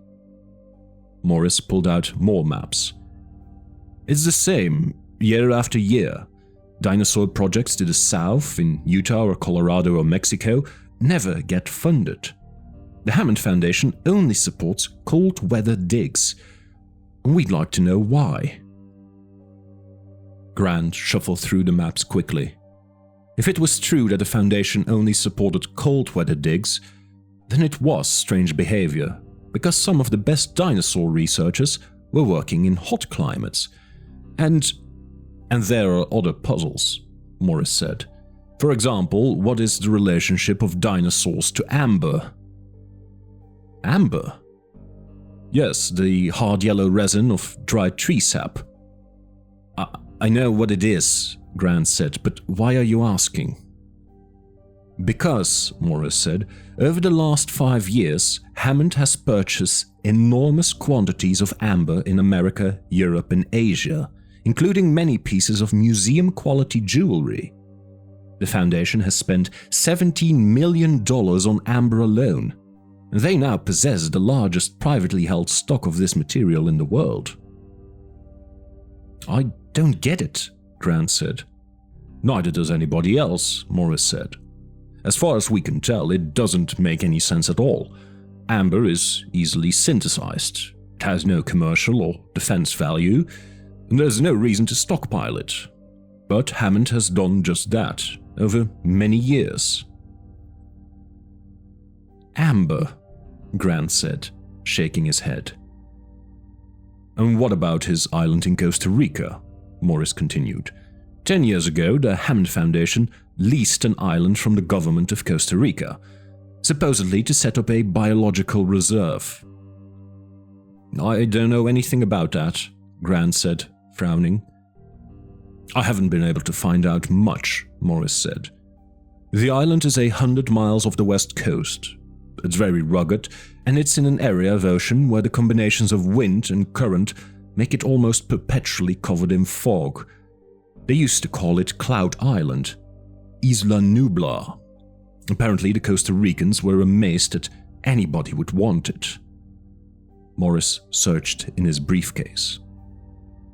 The reason I mention it, he said, is that, according to the records, you were paid a consultant's fee in connection with this island. I was? Grant said. Morris passed a sheet of paper to Grant. It was the Xerox of a check issued on March 1984 from InGen Incorporated, Farallon Road, Palo Alto, California. Made out to Alan Grant in the amount of $12,000. At the lower corner, the check was marked Consultant Services, Costa Rica, Juvenile Hyperspace. Oh, sure, Grant said. I remember that. It was weird as hell, but I remember it. And it didn't have anything to do with an island. Alan Grant had found the first clutch of dinosaur eggs in Montana in 1979, and many more in the next 2 years. But he hadn't gotten around to publishing his findings until 1983. His paper, with its report of a herd of 10,000 duck-billed dinosaurs living along the shore of a vast inland sea, building communal nests of eggs in the mud, raising their infant dinosaurs in the herd, made Grant a celebrity overnight. The notion of maternal instincts in giant dinosaurs and the drawings of cute babies poking their snouts out of the eggs had appeal around the world. Grant was besieged with requests for interviews, lectures, books. Characteristically, he turned them all down, wanting only to continue his excavations. But it was during those frantic days of the mid-1980s that he was approached by the InGen Corporation with a request for consulting services. Had you heard of InGen before? Morris asked. No. How did they contact you? Telephone call. It was a man named Gennaro or Giannino, something like that. Morris nodded. Donald Gennaro. he said. He's the legal counsel for InGen. Anyway, he wanted to know about eating habits of dinosaurs, and he offered me a fee to draw up a paper for him. Grant drank his beer, set the can on the floor. Gennaro was particularly interested in young dinosaurs, infants and juveniles, what they ate. I guess he thought I knew about that. Did you? Not really, no. I told him that. We had found lots of skeletal material, but we had very little dietary data. But Gennaro said he knew we hadn't published everything, and he wanted whatever we had. And he offered a very large fee, $50,000. Morris took out a tape recorder and set it on the end table. You mind? No, go ahead. So, Gennaro telephoned you in 1984. And what happened then? Well, Grant said, you see our operation here. 50,000 would support 2 full summers of digging. I told them I'd do what I could. So you agreed to prepare a paper for him? Yes. On the dietary habits of juvenile dinosaurs? Yes. You met Gennaro? No, just on the telephone. Did Gennaro say why he wanted this information? Yes, Grant said. He was planning a museum for children and he wanted to feature baby dinosaurs. He said he was hiring a number of academic consultants and named them. There were paleontologists like me and a mathematician from Texas named Ian Malcolm and a couple of ecologists. A system analyst. It's a good group. Morris nodded, making notes. So you accepted the consultancy? Yes, I agreed to send him a summary of our work, what we knew about the habits of the duck-billed hadrosaurs we'd found. And what kind of information did you send? Morris asked. Everything. Nesting behavior, territorial ranges, feeding behavior, social behavior. Everything. And how did Gennaro respond? Kept calling and calling, sometimes in the middle of the night. Would the dinosaurs eat this? Would they eat that? Should the exhibit include this? I could never understand why he was so worked up. I mean, I think dinosaurs are important too, but not that important. They've been dead for 65 million years. You'd think his calls could wait until morning. I see, Morris said. And the $50,000? Grant shook his head. I got tired of Gennaro and called the whole thing off. We settled up for $12,000. That must have been about the middle of 85. Morris made a note. And InGen, any other contact with them? Not since 1985. And when did the Hammond Foundation begin to fund your research? Oh, I'd have to look, Grant said. But it was around then, mid-80s. And you know Hammond is just a rich dinosaur enthusiast? Yes.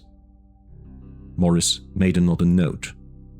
Look, Grant said, if the EPA is so concerned about John Hammond and what he's doing, the dinosaur sites in the north, the amber purchases, the island in Costa Rica, why don't you just ask him about it? At the moment, we can't, Morris said. Why not? Grant said. Because we don't have any evidence of wrongdoing, Morris said. But personally, I think it's clear John Hammond is evading the law. I was first contacted, Morris explained, by the Office of Technology Transfer. The OTT monitors shipments of American technology which might have military significance. They called to say that InGen had 2 areas of possible illegal technology transfer. First, InGen shipped 3 Cray XMPs to Costa Rica. InGen characterized it as a transfer within corporate divisions and said they weren't for resale. But OTT couldn't imagine why the hell somebody needed that power in Costa Rica. 3 Crays? Grant said. Is that a kind of computer? Morris nodded. Very powerful supercomputers, To put it in perspective, 3 crays represent more computing power than any other privately held company in America. And InGen sent the machines to Costa Rica. You have to wonder why. I give up. So why? Grant said. Nobody knows. And the HUDs are even more worrisome, Morris continued. HUDs are automated gene sequencers, machines that work out the genetic code by themselves. They're so new that they haven't been put on the restricted list yet. But any genetic engineering lab is likely to have at least one, if it can afford the $500,000 price tag. He flipped through his notes. Well, it seems InGen shipped 24 HUD sequencers to their island in Costa Rica. Again, they said it was a transfer within divisions and not an export, Morris said. There wasn't much that OTT could do. They're not officially concerned with use, but InGen was obviously setting up one of the most powerful genetic engineering facilities in the world in an obscure Central American country.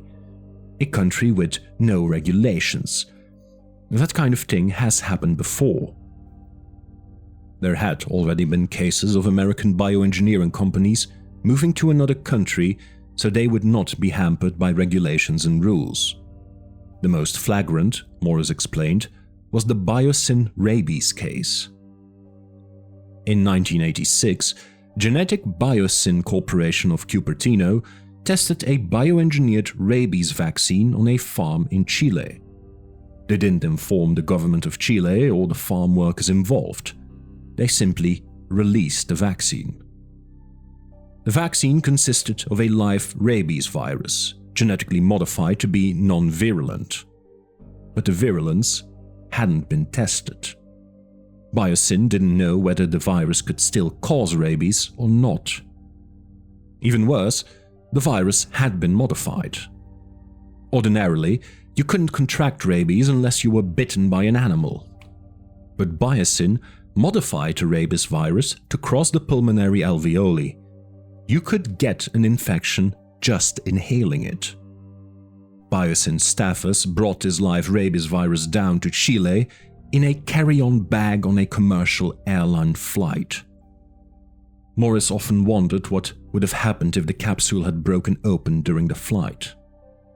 Everybody on the plane might have been infected with rabies. It was outrageous. It was irresponsible. It was criminally negligent. But no action was taken against biosin. The Chilean farmers who unwittingly risked their lives were ignorant peasants. The government of Chile had an economic crisis to worry about, and the American authorities had no jurisdiction. So Louis Dodgson, the geneticist responsible for the test, was still working at biosin. Biosin was still as reckless as ever, and other American companies were hurrying to set up facilities in foreign countries that lacked sophistication about genetic research. Countries that perceived genetic engineering to be like any other high-tech development, and thus welcomed it to their lands, unaware of the dangers posed.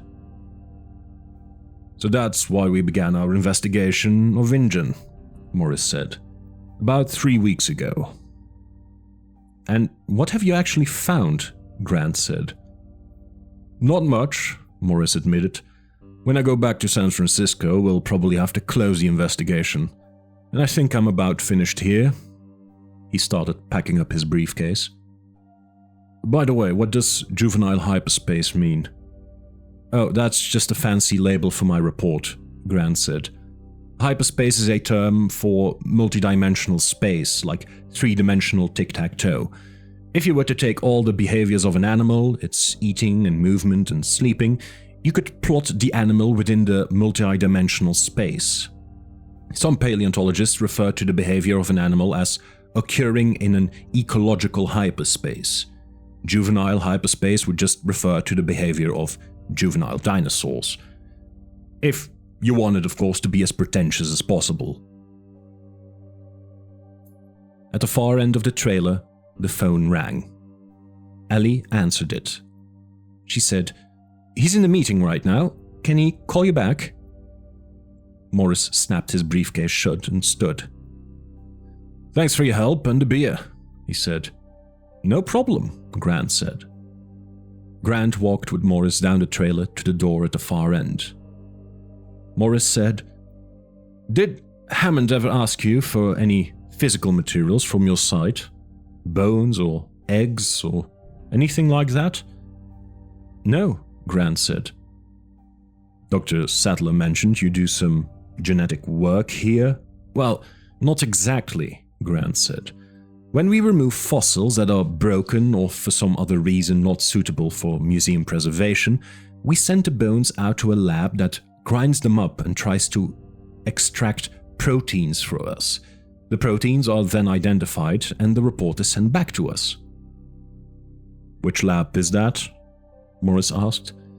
"Medical Biological Services in Salt Lake." "How do you choose them?"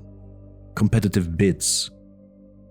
"The lab has nothing to do with InGen?" Morris asked. "Not that I know," Grant said. They came to the door of the trailer. Grant opened it and felt a rush of hot air from outside.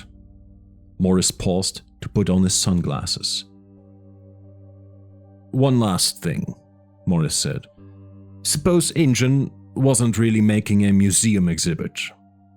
Is there anything else they could have been doing with the information in the report you gave them?" Grant laughed. "Sure, they could feed a baby hadrosaur."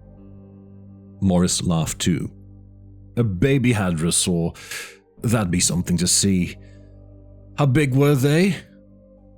"About so," Grant said, holding his hands 6 inches apart. "Squirrel size." "And how long before they become full grown?" 3 years, Grant said, give or take. Morris held out his hand. "Well, thanks again for your help." "Take it easy driving back," Grant said. He watched for a moment as Morris walked back toward his car, and then closed the trailer door. Grant said, "What did you think?" Ellie shrugged. "Naive." "You like the part where John Hammond is the evil arch-villain?" Grant laughed. "John Hammond's about as sinister as Walt Disney. By the way, who called?" "Oh," Ellie said, "it was a woman named Alice Levin. She works at Columbia Medical Center. You know her?" Grant shook his head. "No." "Well, it was something about identifying some remains. She wants you to call her back right away."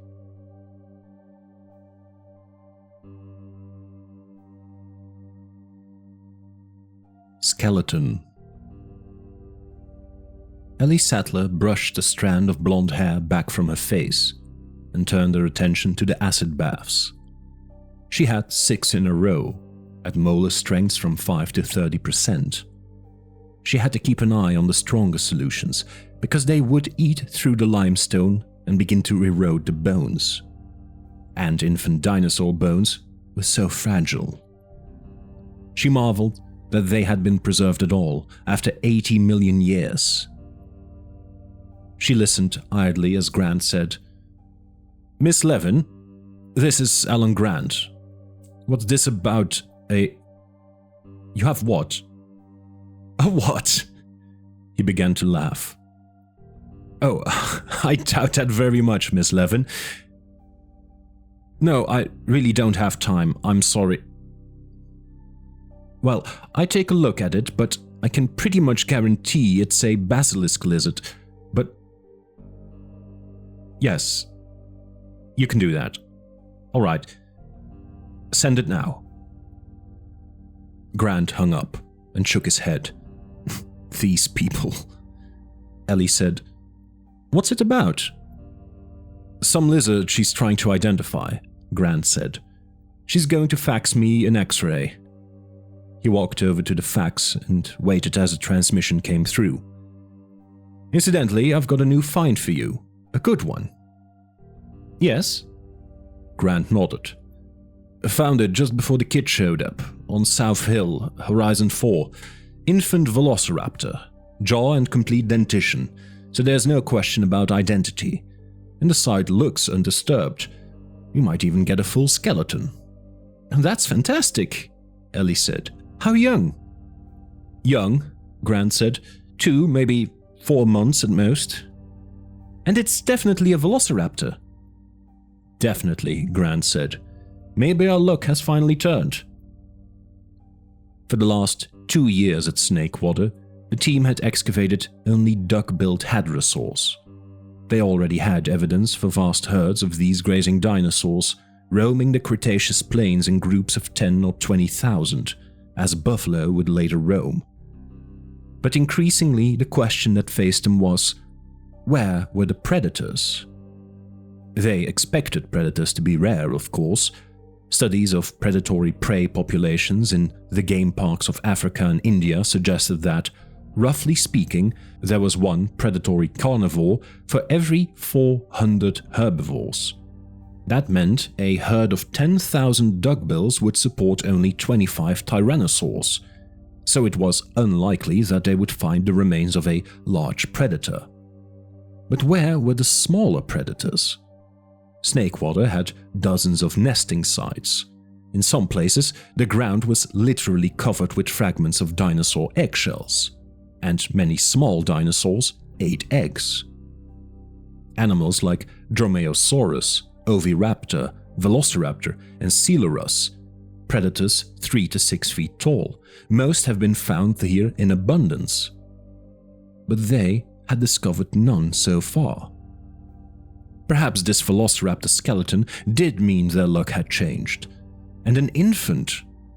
Ellie knew that one of Grant's dreams was to study infant rearing behavior in carnivorous dinosaurs, as he had already studied the behavior of herbivores.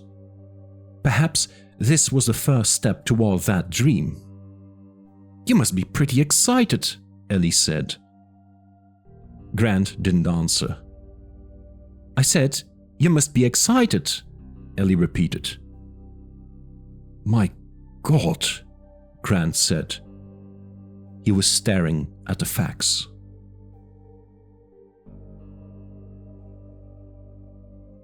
Ellie looked over Grant's shoulder at the X-ray and breathed out slowly.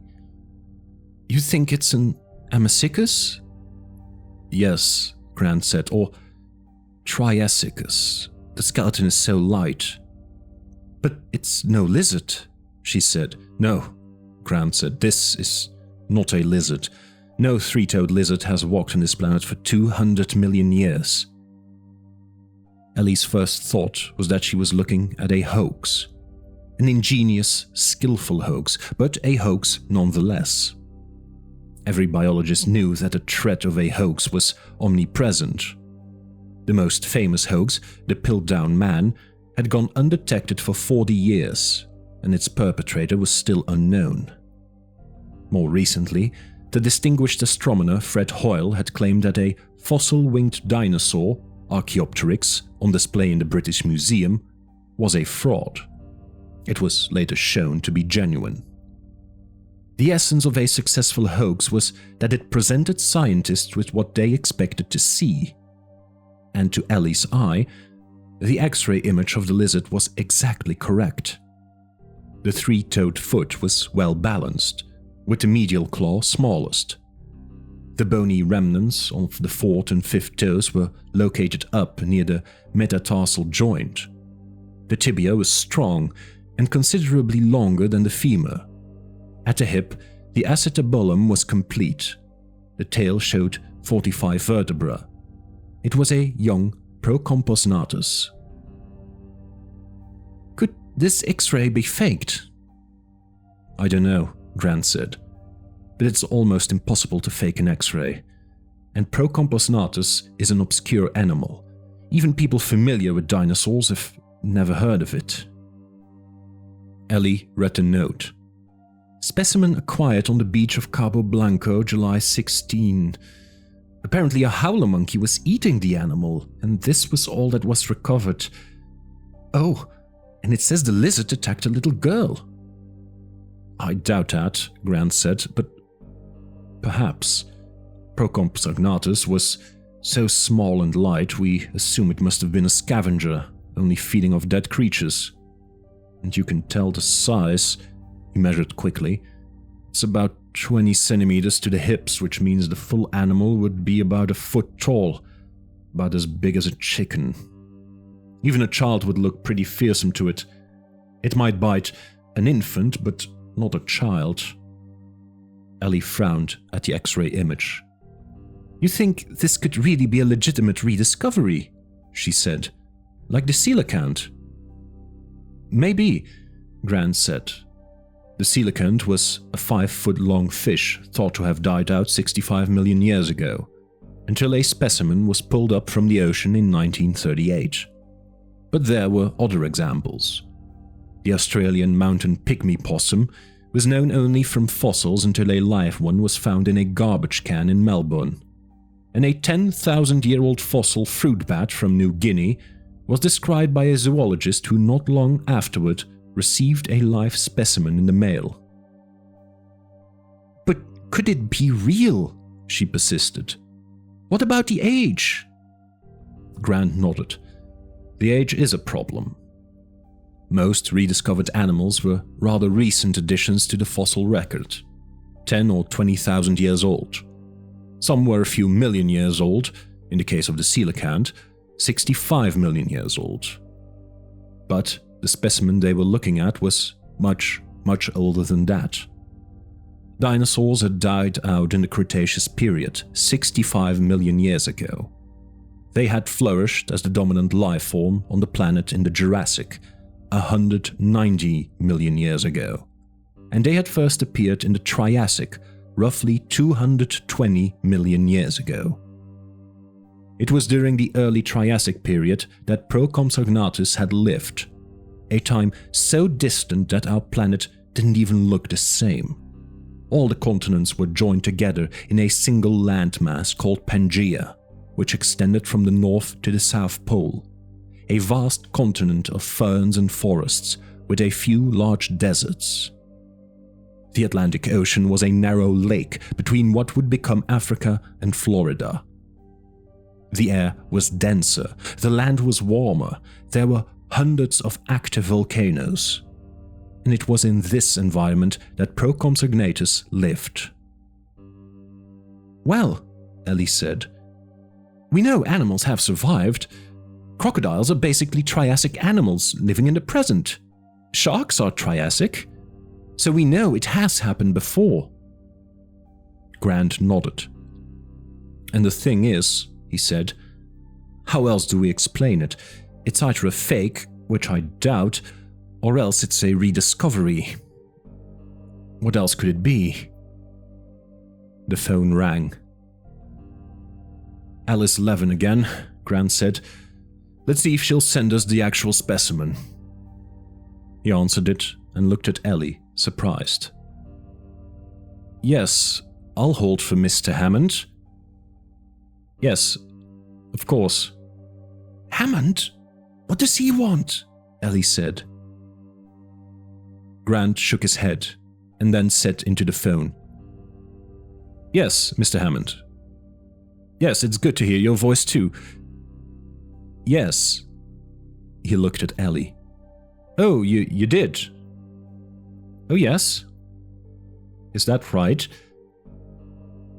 He cupped his hand over the mouthpiece and said, Still as eccentric as ever. You've got to hear this. Grant pushed the speaker button and Ellie heard a raspy old man's voice, speaking rapidly. Hell of an annoyance from some EPA fellow. Seems to have gone off half-cocked all on his own, running around the country talking to people, stirring up things. I don't suppose anybody's come to see you way out there? As a matter of fact, Grant said, somebody did come to see me. Hammond snorted. I was afraid of that. Smart-ass kid named Morris. Yes, his name was Morris, Grant said. He's going to see all our consultants, Hammond said. He went to see Ian Malcolm the other day. You know, the mathematician in Texas. That's the first I knew of it. We're having one hell of a time getting a handle on this thing. It's typical of the way government operates.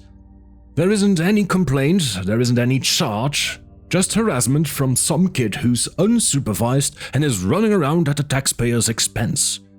Did he bother you? Disrupt your work? No, he didn't bother me.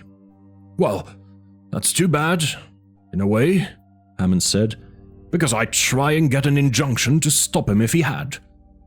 As it is, I had our lawyers call over at EPA to find out what the hell their problem is. The head of the office claims he didn't know there was any investigation. You figure that one out. Damn bureaucracy is all it is.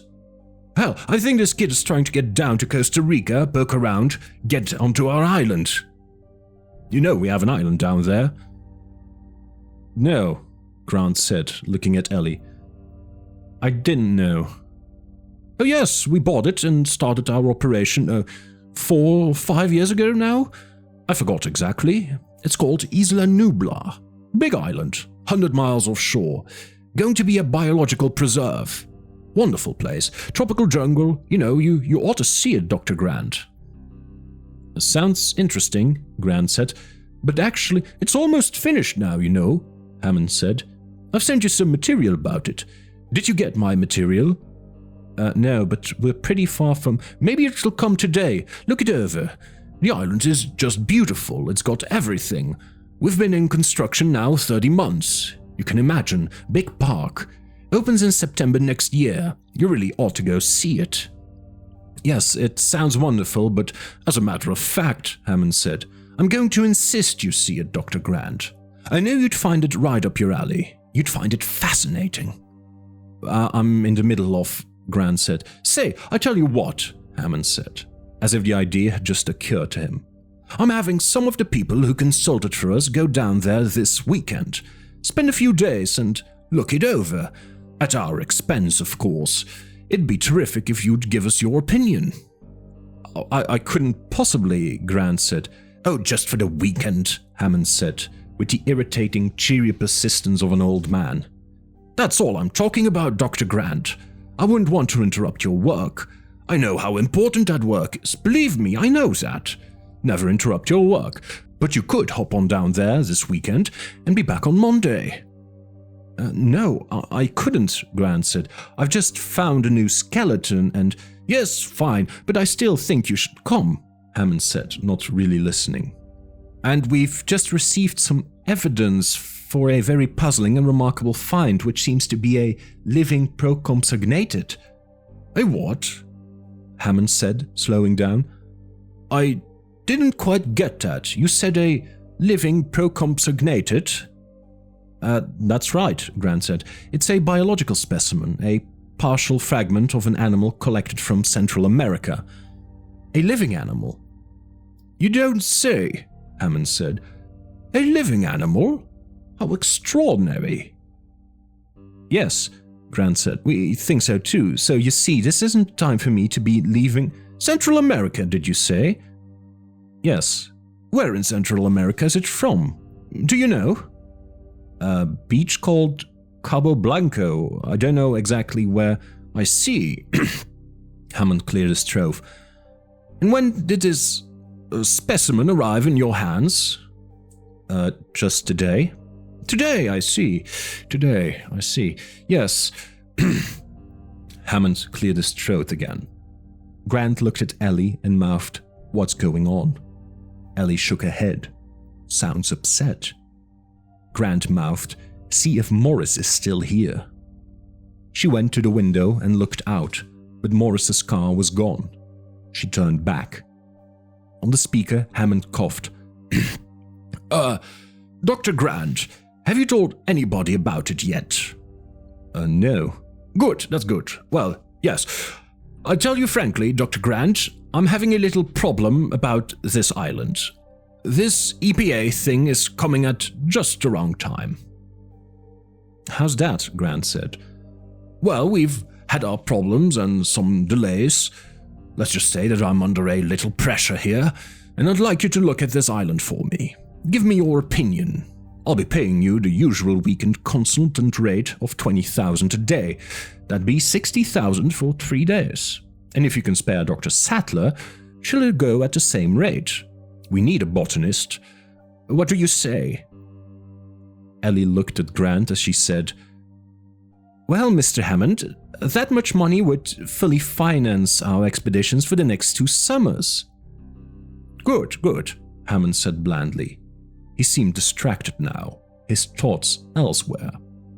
"I want us to be easy. Now, I'm sending the corporate jet to pick you up at the private airfield east of Chateau. You know the one I mean? It's only about 2 hours' drive from where you are. You'll be there at 5 p.m. tomorrow, and I'll be waiting for you. Take you right down. Can you and Dr. Sattler make that plane?" I guess we can. "Good. Pack lightly. You don't need passports. I'm looking forward to it. See you tomorrow," Hammond said, and he hung up.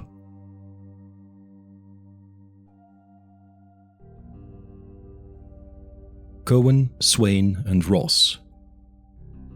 Midday sun streamed into the San Francisco law offices of Cohen, Swain, and Ross, giving the room a cheerfulness that Donald Gennaro did not feel. He listened on the phone and looked at his boss, Daniel Ross, cold as an undertaker in his dark pinstripe suit. "I understand, John," Gennaro said. "And Grant agreed to come?" Good, good. "Yes, that sounds fine to me. My congratulations, John." He hung up the phone and turned to Ross. "We can't trust Hammond anymore. He's under too much pressure. The EPA is investigating him. He's behind schedule on his Costa Rican resort, and the investors are getting nervous. There have been too many rumors of problems down there. Too many workmen have died. And now this business about living procomse whatever in the mainland." "What does that mean?" Ross said. "Maybe nothing," Gennaro said. "But Hamachi is one of our principal investors. I got a report last week from Hamachi's representative in San Jose, the capital of Costa Rica. According to the report, some new kind of lizard is biting children on the coast." Ross blinked. "New lizard?" "Yes," Gennaro said. "We can't screw around with this. We've got to inspect that island right away. I've asked Hammond to arrange independent site inspections every week for the next 3 weeks." "And what does Hammond say?" "He insists nothing is wrong on the island, claims he has all these security precautions." "But you don't believe him?" Ross said. "No," Gennaro said. "I don't." Donald Gennaro had come to Cohen Swain from a background in investment banking. Cohen Swain's high-tech clients frequently needed capitalization, and Gennaro helped them find the money. One of his first assignments, back in 1982, had been to accompany John Hammond while the old man, then nearly 70, put together the funding to start the InGen Corporation.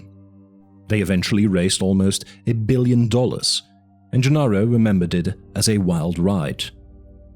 "Hammond's a dreamer," Gennaro said. "Potentially dangerous dreamer," Ross said. "We should never have gotten involved. What is our financial position?" "The firm," Gennaro said, "owns 5%. "General or limited?" "General." Ross shook his head. "We should never have done that."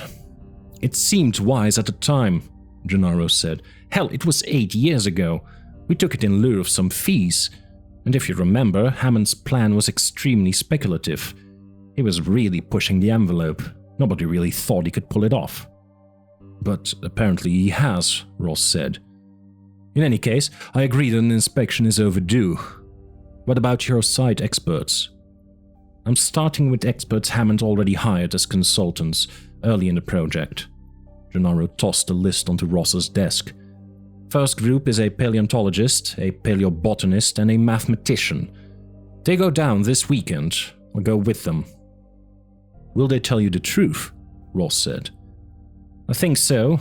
None of them had much to do with the island, and one of them, the mathematician Ian Malcolm, was openly hostile to the project from the start. Insisted it would never work, could never work." "And who else?" "Oh, just a technical person, a computer system analyst. Reviews the park's computers and fix some bugs. He should be there by Friday morning." "Fine," Ross said. "You're making the arrangements?" "Hammond asked to place the call himself. I think he wants to pretend that he's not in trouble, that it's just a social invitation, showing off his island. Alright, Ross said, but just make sure it happens. Stay on top of it. I want this Costa Rican situation resolved within a week. Ross got up and walked out of the room. Gennaro dialed, heard the whining hiss of a radiophone, and then he heard a voice say, "Grant here." "Hi, Dr. Grant. This is Donald Gennaro. I'm the general counsel for InGen. We talked a few years back. I don't know if you remember." "I remember," Grant said. "Well," Gennaro said, "I just got off the phone with John Hammond, who tells me the good news that you're coming down to our island in Costa Rica." "Yes," Grant said. "I guess we're going down there tomorrow." "Well, I just want to extend my thanks to you for doing this on short notice. Everybody at InGen appreciates it. We've asked Ian Malcolm, who, like you, was one of the early consultants, to come down as well. He's the mathematician at UT in Austin." John Hammond mentioned that," Grant said. "Well, good," Gennaro said. "And I'll be coming too, as a matter of fact. By the way, this specimen you have found of a what is it?" "Procomsignatus," Grant said. "Yes. Do you have the specimen with you, Dr. Grant? The actual specimen?" No," Grant said. "I've only seen an X-ray. The specimen is in New York.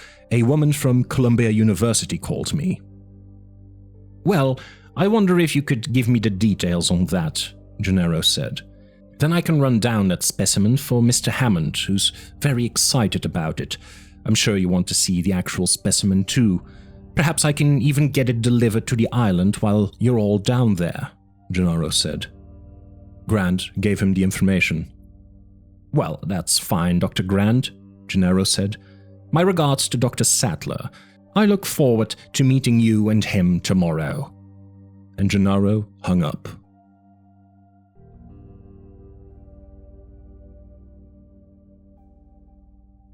Plans. "This just came," Ellie said the next day, walking to the back of the trailer with a thick manila envelope. "One of the kids brought it back from town. It's from Hammond." Grant noticed the blue and white InGen logo as he tore open the envelope. Inside, there was no cover letter, just a bound stack of paper. Pulling it out, he discovered it was blueprints. They were reduced, forming a thick book. The cover was marked Isla Nublar Resort Guest Facilities, Full Set Safari Lodge. "What the hell is this?" he said. As he flipped open the book, a sheet of paper fell out. "Dear Alan and Ellie, as you can imagine, we don't have much in the way of formal promotional materials yet, but this should give you some idea of the Isla Nublar project. I think it's very exciting. Looking forward to discussing this with you. Hope you can join us. Regards, John." "I don't get it," Grant said. He flipped through the sheets. "These are architectural plans."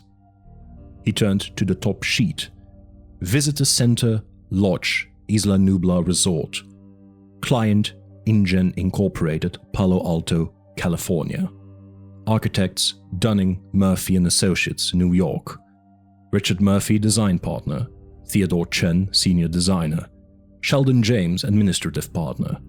Engineers, Harlow, Whitney and Fields, Boston Structural. Landscaping, Shepperton Rogers, London. Electrical, Kobayashi, Tokyo. Computer CC Integrated Computer Systems Incorporated, Cambridge, Massachusetts. Dennis Nedry, project supervisor.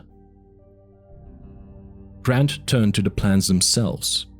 They were stamped, "Industrial secrets do not copy," and "Confidential work product not for distribution." Each sheet was numbered, and at the top, "These plans represent confidential creations of InGen Incorporated. You must have signed document 112-4A or you risk prosecution." "Looks pretty paranoid to me," he said. "Maybe there's a reason," Ellie said. The next page was a topographical map. It showed Isla Nublar as an inverted teardrop bulging at the north, tapering at the south. The island was 8 miles long, and the map divided it into several large sections. The northern section was marked Visitor Area, and it contained structures marked Visitor Arrivals, Visitor Center Administration, Power Desalinization Support, Hammond Residence, and Safari Lodge. Grant could see the outline of a swimming pool, the rectangles of tennis courts, and the round squiggles that represented planting and shrubbery. "Looks like a resort, all right," Ellie said. There followed detailed sheets for the Safari Lodge itself. In the elevation sketches, the lodge looked dramatic, a long, low building with a series of pyramid shapes on the roof. But there was little about the other buildings in the visitor area, and the rest of the island was even more mysterious. As far as Grant could tell, it was mostly open space. A network of roads, tunnels, and outlying buildings, and a long, thin lake that appeared to be man-made, with concrete dams and barriers. But for the most part, the island was divided into big, curving areas with very little development at all. Each area was marked with codes. "Is there any explanation for the codes?" she said. Grant flipped the pages rapidly, but he couldn't find one. "Maybe they took it out," she said. "I'm telling you," Grant said. "Paranoid." He looked at the big curving divisions, separated from one another by the network of roads. There were only 6 divisions on the whole island, and each division was separated from the road by a concrete moat. Outside each moat was a fence with a little lightning sign alongside it. That mystified them until they were finally able to figure out it meant the fences were electrified. "That's odd," she said. "Electrified fences at a resort." "Miles of them," Grant said. "Electrified fences and moats together. And usually with a road alongside them as well." "Just like a zoo," Ellie said. They went back to the topographical map and looked closely at the contour lines. The roads had been placed oddly. The main road ran north to south, right through the central hills of the island, including one section of road that seemed to be literally cut into the side of a cliff above a river. It began to look as if there had been a deliberate effort to leave these open areas as big enclosures, separated from the roads by moats and electric fences. And the roads were raised up above ground level, so you could see over the fences. "You know," Ellie said, "some of these dimensions are enormous. Look at this. This concrete moat is 30 feet wide. That's like a military fortification." "So are these buildings," Grant said. He had noticed that each open division had a few buildings, usually located in out-of-the-way corners. But the buildings were all concrete with thick walls. In side-view elevations, they looked like concrete bunkers with small windows, like the Nazi pillboxes from old war movies. At that moment, they heard a muffled explosion, and Grant put the papers aside. "Back to work," he said. "Fire!" There was a slight vibration, and then yellow contour lines traced across the computer screen. This time, the resolution was perfect, and Alan Grant had a glimpse of the skeleton, beautifully defined, the long neck arched back. It was, unquestionably, an infant Velociraptor, and it looked in perfect... The screen went black. "I hate computers," Grant said, squinting in the sun. "What happened now?" "Lost the integrator input," one of the kids said. Just a minute." The kid bent to look at the tangle of wires going into the back of the battery-powered portable computer. They had set the computer up on a beer carton on top of Hill 4, not far from the device they called Thumper. Grant sat down on the side of the hill and looked at his watch. He said to Ellie, "We're going to have to do this the old-fashioned way." One of the kids overheard. Oh, Alan. Look, Grant said, I've got a plane to catch and I want a fossil protected before I go. Once you begin to expose a fossil, you had to continue or risk losing it.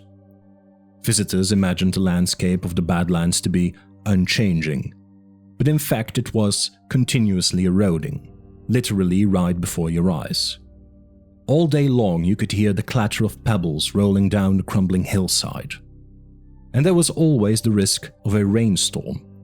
Even a brief shower would wash away a delicate fossil. Thus, Grant's partially exposed skeleton was at risk, and it had to be protected until he returned. Fossil protection ordinarily consisted of a tarp over the site and a trench around the perimeter to control water runoff. The question was how large a trench the Velociraptor fossil required. To decide that, they were using computer-assisted sonic tomography, or CAST. This was a new procedure in which Thumper fired a soft lead slug into the ground, setting up shockwaves that were read by the computer and assembled into a kind of X-ray image of the hillside. They had been using it all summer with varying results. Thumper was 20 feet away now, a big silver box on wheels with an umbrella on top. It looked like an ice cream vendor's pushcart, parked incongruously on the Badlands. Thumper had 2 youthful attendants loading the next soft lead pellet. So far, the CAST program merely located the extent of finds, helping Grant's team to dig more efficiently. But the kids claimed that within a few years it would be possible to generate an image so detailed that excavation would be redundant.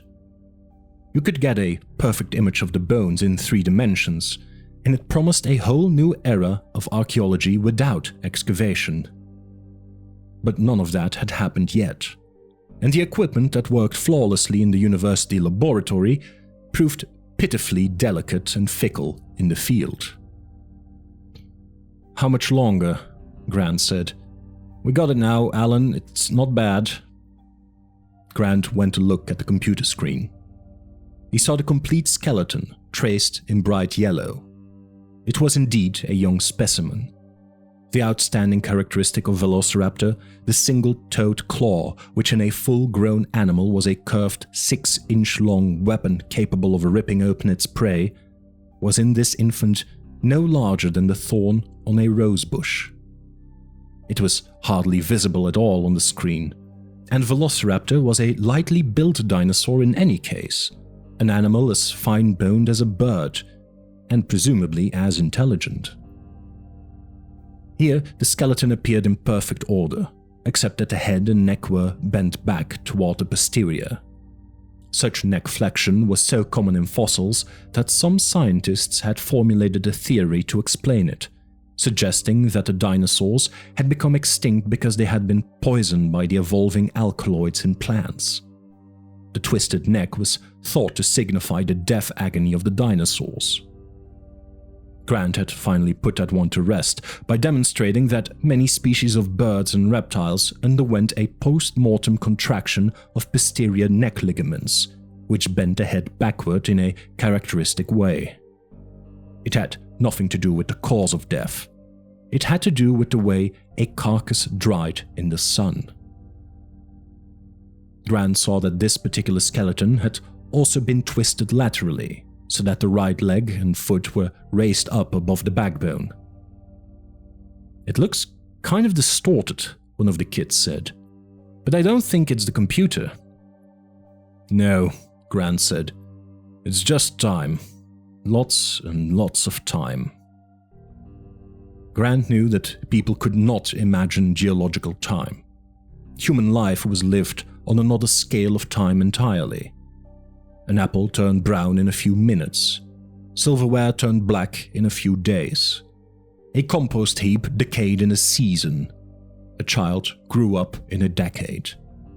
None of these everyday human experiences prepared people to be able to imagine the meaning of 80 million years, the length of time that had passed since this little animal had died. In the classroom, Grant had tried different comparisons. If you imagined the human lifespan of 60 years was compressed to a day, then 80 million years would still be 3,652 years, older than the pyramids. The Velociraptor had been dead a very long time. "Doesn't look so fearsome," one of the kids said. "He wasn't," Grant said. "At least not until he grew up."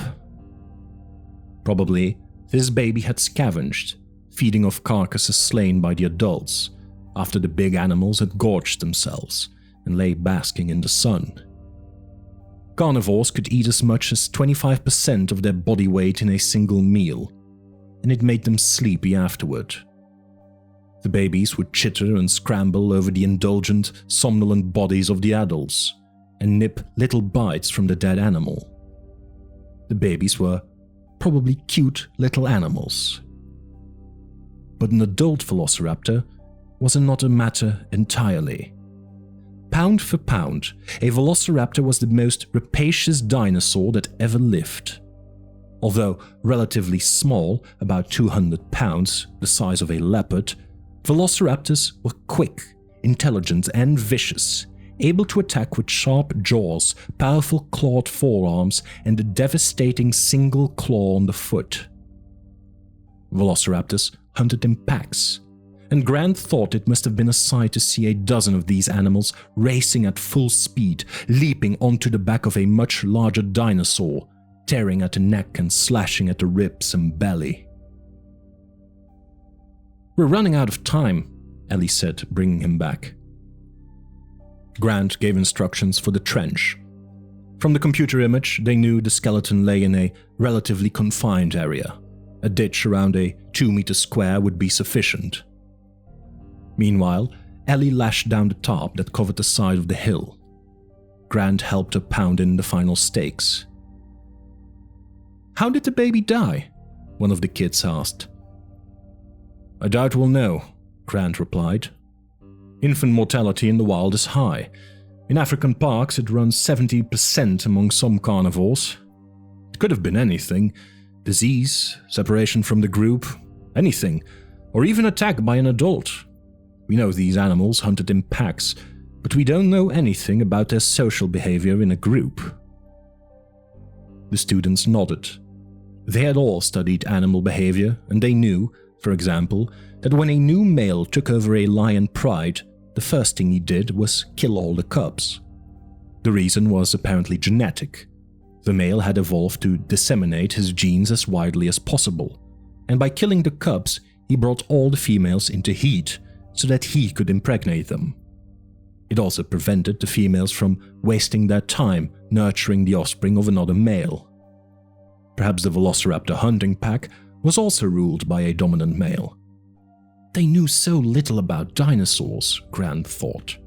After 150 years of research and excavation all around the world, they still knew almost nothing about what the dinosaurs had really been like. "We've got to go," Ellie said, "if we're going to get to Chateau by 5.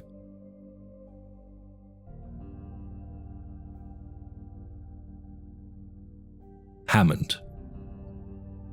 Gennaro's secretary bustled in with a new suitcase. It still had the sales tags on it. "You know, Mr. Gennaro," she said severely, "when you forget to pack, it makes me think you don't really want to go on this trip." "Maybe you're right," Gennaro said. "I'm missing my kid's birthday." Saturday was Amanda's birthday, and Elizabeth had invited 20 screaming 4-year-olds to share it, as well as Cappy the clown and a magician. His wife hadn't been happy to hear that Gennaro was going out of town, and neither had Amanda. "Well, I did the best I could on short notice," his secretary said. "There's running shoes your size, and khaki shorts and shirts, and a shaving kit, a pair of jeans and a sweatshirt if it gets cold. The car is downstairs to take you to the airport. You have to leave now to make the flight." She left. Gennaro walked down the hallway, tearing the sales tags off the suitcase. As he passed the all-glass conference room, Dan Ross left the table and came outside. "Have a good trip," Ross said. "But let's be very clear about one thing. I don't know how bad the situation actually is, Donald, but if there's a problem on that island, burn it to the ground." "Jesus, Dan, we're talking about a big investment." "Don't hesitate. Don't think about it. Just do it. Hear me?" Gennaro nodded. "I hear you," he said. "But Hammond..." "Screw Hammond," Ross said. My boy," the familiar raspy voice said. "How have you been, my boy?" "Very well, sir," Gennaro replied. He leaned back in the padded leather chair of the Gulfstream II jet as it flew east toward the Rocky Mountains. "You never call me anymore," Hammond said reproachfully. "I've missed you, Donald. How is your lovely wife?" "She's fine. Elizabeth's fine. We have a little girl now." "Wonderful, wonderful. Children are such a delight. She'd get a kick out of her new park in Costa Rica." Gennaro had forgotten how short Hammond was. As he sat in the chair, his feet didn't touch the carpeting. He swung his legs as he talked. There was a childlike quality to the man, even though Hammond must now be, 75, 76? Something like that. He looked older than Gennaro remembered, but then Gennaro hadn't seen him for almost 5 years. Hammond was flamboyant, a born showman, and back in 1983 he had had an elephant that he'd carried around with him in a little cage. The elephant was 9 inches high and a foot long, and perfectly formed, except his tusks were stunted. Hammond took the elephant with him to fundraising meetings. Gennaro usually carried it into the room, the cage covered with a little blanket, like a tea cozy, and Hammond would give his usual speech about the prospects for developing what he called consumer biologicals.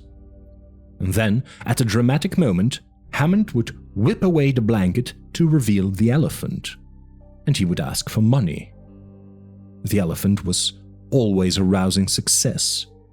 Its tiny body, hardly bigger than a cat's, promised untold wonders to come from the laboratory of Norman Atherton, the Stanford geneticist who was Hammond's partner in the new venture. But as Hammond talked about the elephant, he left a great deal unsaid. For example, Hammond was starting a genetics company, but the tiny elephant hadn't been made by any genetic procedure. Atherton had simply taken a dwarf elephant embryo and raised it in an artificial room with hormonal modifications. That in itself was quite an achievement, of course, but nothing like what Hammond hinted had been done. Also, Atherton hadn't been able to duplicate his miniature elephant, and he tried. For one thing, everybody who saw the elephant wanted one. Then, too, the elephant was prone to colds, particularly during winter. The sneezes coming through the little trunk filled Hammond with dread, and sometimes the elephant would get his tusks stuck between the bars of the cage and snort irritably as he tried to get free. Sometimes he got infections around the tusk line. Hammond always fretted that his elephant would die before Atherton could grow a replacement. Hammond also concealed from prospective investors the fact that the elephant's behavior had changed substantially in the process of miniaturization. The little creature might look like an elephant, but he acted like a vicious rodent, quick-moving and mean-tempered. Hammond discouraged people from petting the elephant to avoid nipped fingers. And although Hammond spoke confidently of $7 billion in annual revenues by 1993, his project was intensely speculative. Hammond had visions and enthusiasm, but there was no certainty that his plan would work at all. Particularly since Norman Atherton, the brains behind the project, had terminal cancer, which was a final point Hammond neglected to mention. Even so, with Gennaro's help, Hammond got his money. Between September of 1983 and November of 1985, John Alfred Hammond and his pachyderm portfolio raised $870 million in venture capital to finance his proposed corporation, International Genetic Technologies Incorporated. And they could have raised more, except Hammond insisted on absolute secrecy, and he offered no return on capital for at least 5 years. That scared a lot of investors off. In the end, they'd had to take mostly Japanese consortia. The Japanese were the only investors who had the patience. Sitting in the leather chair of the jet, Gennaro thought about how evasive Hammond was. The old man was now ignoring the fact that Gennaro's law firm had forced this trip on him. Instead, Hammond behaved as if they were engaged in a purely social outing. "It is too bad you didn't bring your family with you, Donald," he said. Gennaro shrugged. "It is my daughter's birthday. 20 kids already scheduled, the cake and the clown, you know how it is." "Oh, I understand," Hammond said. "Kids set their hearts on things." "Anyway, John, is the park ready for visitors?" Gennaro asked. "Well, not officially," Hammond said, "but the hotel is built, so there is a place to stay." "And the animals?" Of course, the animals are all there, all in their spaces." Gennaro said, "I remember the original proposal you were hoping for a total of 12. "Oh, we're far beyond that. We have 238 animals, Donald." 238? The old man giggled, pleased at Gennaro's reaction. "You can't imagine it. We have herds of them." 238? How many species? 15 different species, Donald.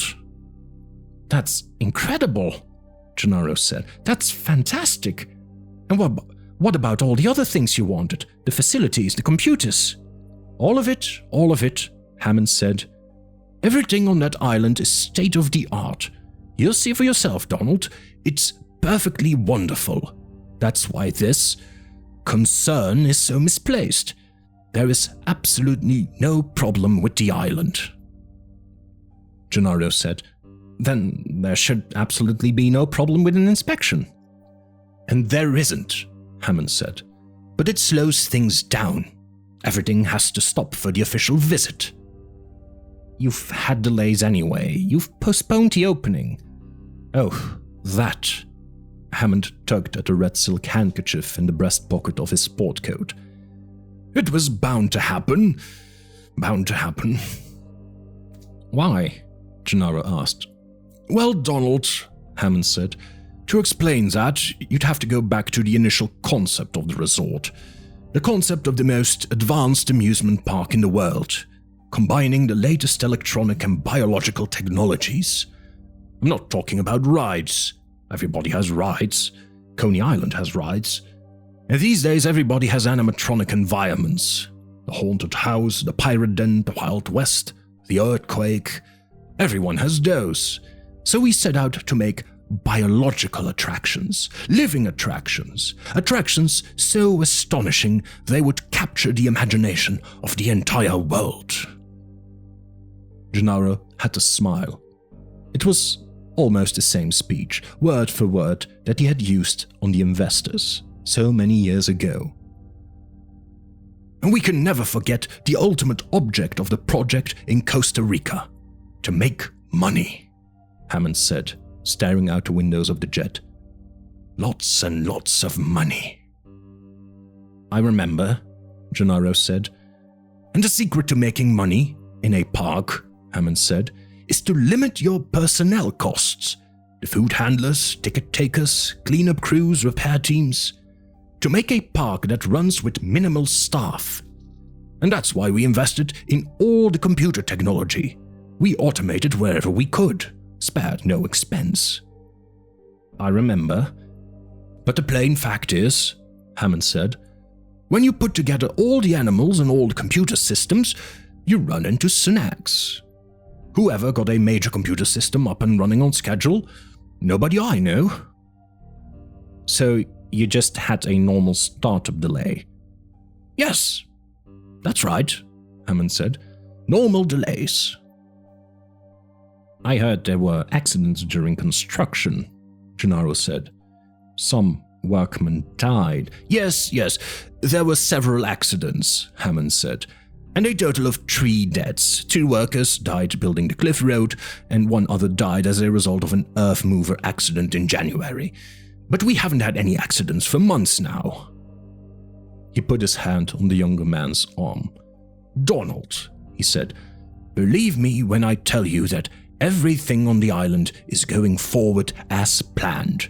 Everything on that island is perfectly fine.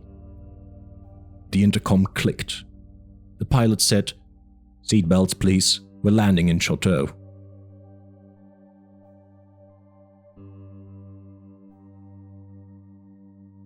Chateau. Dry plains stretched away toward distant black buttes.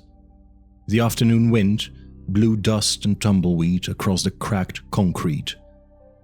Grant stood with Ellie near the jeep and waited while the sleek Grumman jet circled for a landing. "I hate to wait on the money, man," Grant grumbled. Ellie shrugged. "It goes with the job." Although many fields of science, such as physics and chemistry, had become federally funded, paleontology remained strongly dependent on private patrons. Quite apart from his own curiosity about the island of Costa Rica, Grant understood that if John Hammond asked for his help, he would give it. That was how patronage worked, how it had always worked. The little jet landed and rolled quickly toward them. Ellie shouldered her bag. The jet came to a stop and a stewardess in a blue uniform opened the door. Inside, he was surprised at how cramped it was, despite the luxurious appointments. Grant had to hunch over as he went to shake Hammond's hand. "Dr. Grant and Dr. Sattler," Hammond said. "It's good of you to join us. Allow me to introduce my associate, Donald Jarro." Jarro was a stocky, muscular man in his mid-30s, wearing an Armani suit and wireframe glasses. Grant disliked him on sight. He shook his hands quickly. When Ellie shook his hands, Jarro said in surprise, "Oh, you're a woman." "Yeah, these things happen," she said, and Grant thought, she doesn't like him either. Hammond turned to Jarro. "You know, of course, what Dr. Grant and Dr. Sattler do. They are paleontologists. They dig up dinosaurs." And then he began to laugh, as he found the idea very funny. "Take your seats, please," the stewardess said, closing the door. Immediately, the plane began to move. "You'll have to excuse us," Hammond said, "but we are in a bit of a rush. Donald thinks it's important we get right down there." The pilot announced 4 hours flying time to Dallas, where they would refuel and then go on to Costa Rica, arriving the following morning. "And how long will we be in Costa Rica?" Grant asked. "Well, that really depends," Jarro said. "We have a few things to clear up." "Take my word for it," Hammond said, turning to Grant. "We'll be down there no more than 48 hours. Grant buckled his seatbelt. "This island of yours that we're going to, I haven't heard anything about it before. Is it some kind of secret?" "In a way," Hammond said. "We have been very, very careful about making sure nobody knows about it, until the day we finally open that island to a surprised and delighted public."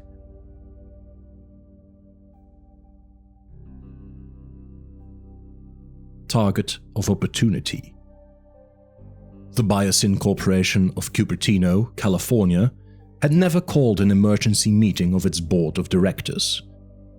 The 10 directors now sitting in the conference room were irritable and impatient.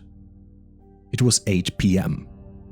They had been talking among themselves for the last 10 minutes, but slowly had fallen silent, shuffling papers, looking pointedly at their watches. "What are we waiting for?" one asked. "One more," Lewis Dodgson said. "We need one more." He glanced at his watch. Ron Myers' office had said he was coming up on the 6 o'clock plane from San Diego. He should be here by now, even allowing for traffic from the airport. "You need a quorum?" another director asked. "Yes," Dodgson said, "we do." That shut him up for a moment. A quorum meant that they were going to be asked to make an important decision. And God knows they were, although Dodgson would have preferred not to call a meeting at all. But Steingarten, the head of biosin, was adamant. "You'll have to get their agreement for this one, Lou," he had said. Depending on who you talk to, Lewis Dodgson was famous as the most aggressive geneticist of his generation, or the most reckless. 34, balding, hawk-faced and intense, he had been dismissed by Johns Hopkins as a graduate student for planning gene therapy on human patients without obtaining the proper FDA protocols. Hired by Biosin, he had conducted the controversial rabies vaccine test in Chile. Now he was the head of product development at Biosin, which supposedly consisted of reverse engineering, taking a competitor's product, tearing it apart, learning how it worked, and then making your own version. In practice, it involved industrial espionage, much of it directed toward the InGen Corporation. In the 1980s, a few genetic engineering companies began to ask, what is the biological equivalent of a Sony Walkman? These companies weren't interested in pharmaceuticals or health. They were interested in entertainment, sports, leisure activities, cosmetics, and pets. The perceived demand for consumer biologicals in the 1990s was high. InGen and Biosin were both of work in this field. Biosin had already achieved some success, engineering a new pale trout under contract to the Department of Fish and Game of the state of Idaho. This trout was easier to spot in streams and was said to represent a step forward in angling. At least it eliminated complaints to the Fish and Game Department that there were no trout in the streams. The fact that the pale trout sometimes died of sunburn and that its flesh was soggy and tasteless was not discussed. Biosil was still working on that, and the door opened and Ron Meyer entered the room, slipped into a seat. Dodgson now had his quorum. He immediately stood. "Gentlemen," he said, "we're here tonight to consider a target of opportunity. InGen." Dodgson quickly reviewed the background. InGen's startup in 1983 with Japanese investors, the purchase of 3 Cray XMP supercomputers, the purchase of Isla Nublar in Costa Rica, the stockpiling of amber, the unusual donations to zoos around the world from the New York Zoological Society to the Rantapur Wildlife Park in India. "Despite all these clues," Dodgson said, "we still have no idea where InGen might be going. The company seemed obviously focused on animals, and they had hired researchers with an interest in the past, paleobiologists, DNA phylogeneticists, and so on. Then, in 1987, InGen bought an obscure company called Millipore Plastic Products in Nashville, Tennessee. This was an agribusiness company that had recently patented a new plastic with the characteristics of an avian eggshell. This plastic could be shaped into an egg and used to grow chick embryos. Starting the following year, InGen took the entire output of this Millipore plastic for its own use. Dr. Dodgson, this is all very interesting. At the same time," Dodgson continued, "construction was begun on Isla Nublar. This involved massive earthworks, including a shallow lake 2 miles long in the center of the island. Plans for resort faculties were let out with a high degree of confidentiality, but it appears that InGen has built a private zoo of large dimensions on the island." One of the directors leaned forward and said, "Dr. Dodgson, so what? It's not an ordinary zoo, Dodgson said. This zoo is unique in the world. It seems that InGen has done something quite extraordinary. They have managed to clone extinct animals from the past. What animals? Animals that hatch from eggs and that require a lot of room in a zoo. But what animals? Dinosaurs, Dodgson said. They are cloning dinosaurs. The consternation that followed was entirely misplaced in Dodgson's view. The trouble with money men was that they didn't keep up. They had invested in a field, but they didn't know what was possible. In fact, there had been discussion of cloning dinosaurs in the technical literature as far back as 1982. With each passing year, the manipulation of DNA had grown easier. Genetic material had already been extracted from Egyptian mummies and from the hide of a quagga, a zebra-like African animal that had become extinct in the 1880s. By 1985, it seemed possible that quagga DNA might be reconstituted and a new animal grown. If so, it would be the first creature brought back from extinction solely by reconstruction of its DNA. If that was possible, what else was also possible? The mastodon? The saber-toothed tiger? The dodo? Or even a dinosaur? Of course, no dinosaur DNA was known to exist anywhere in the world, but by grinding up large quantities of dinosaur bones, it might be possible to extract fragments of DNA. Formerly, it was thought that fossilization eliminated all DNA. Now that was recognized as untrue. If enough DNA fragments were recovered, it might be possible to clone a living animal. Back in 1982, the technical problems had seemed daunting, but there was no theoretical barrier. It was merely difficult, expensive, and unlikely to work. Yet it was certainly possible if anyone cared to try. And InGen had apparently decided to try. What they have done, Dodgson said, is built the greatest single tourist attraction in the history of the world. As you know, zoos are extremely popular. Last year, more Americans visited zoos than all professional baseball and football games combined. And the Japanese love zoos. There are 50 zoos in Japan, and more are being built. And for this zoo, InGen can charge whatever they want. $2,000 a day, $10,000 a day. And then there is the merchandising, the picture books, t-shirts, video games, caps, stuffed toys, comic books, and pets. Pets? Of course, if InGen can make full-size dinosaurs, they can also make pygmy dinosaurs as household pets. What child won't want a little dinosaur as a pet? A little patented animal for their very own. InGen will sell millions of them. And InGen will engineer them so that these pet dinosaurs can only eat InGen pet food. Jesus, somebody said. Exactly, Dodgson said. The zoo is the centerpiece of an enormous enterprise. You said these dinosaurs will be patented? Yes, genetically engineered animals can now be patented. The Supreme Court ruled that in favor of Harvard in 1987. InGen will own its dinosaurs, and no one else can legally make them. What prevents us from creating our own dinosaurs then? Someone said. Nothing, except that they have a 5-year start. It'll almost be impossible to catch up before the end of the century. He paused.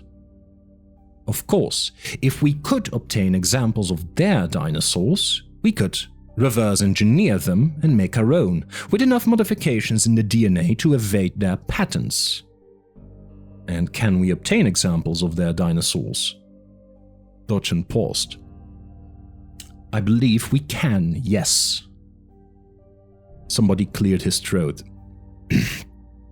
There wouldn't be anything illegal about it. Oh no, Dodgson said quickly. Nothing illegal.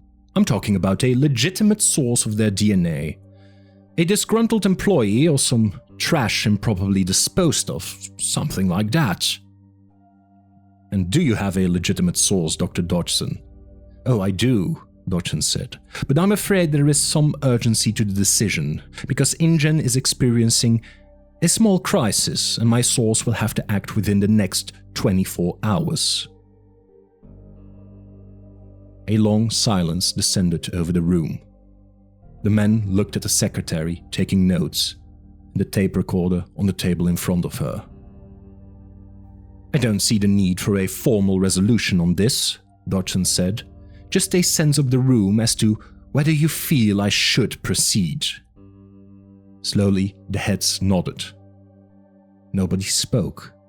Nobody went on record. They just nodded silently. "Thank you for coming, gentlemen," Dodgson said. "I'll take it from here."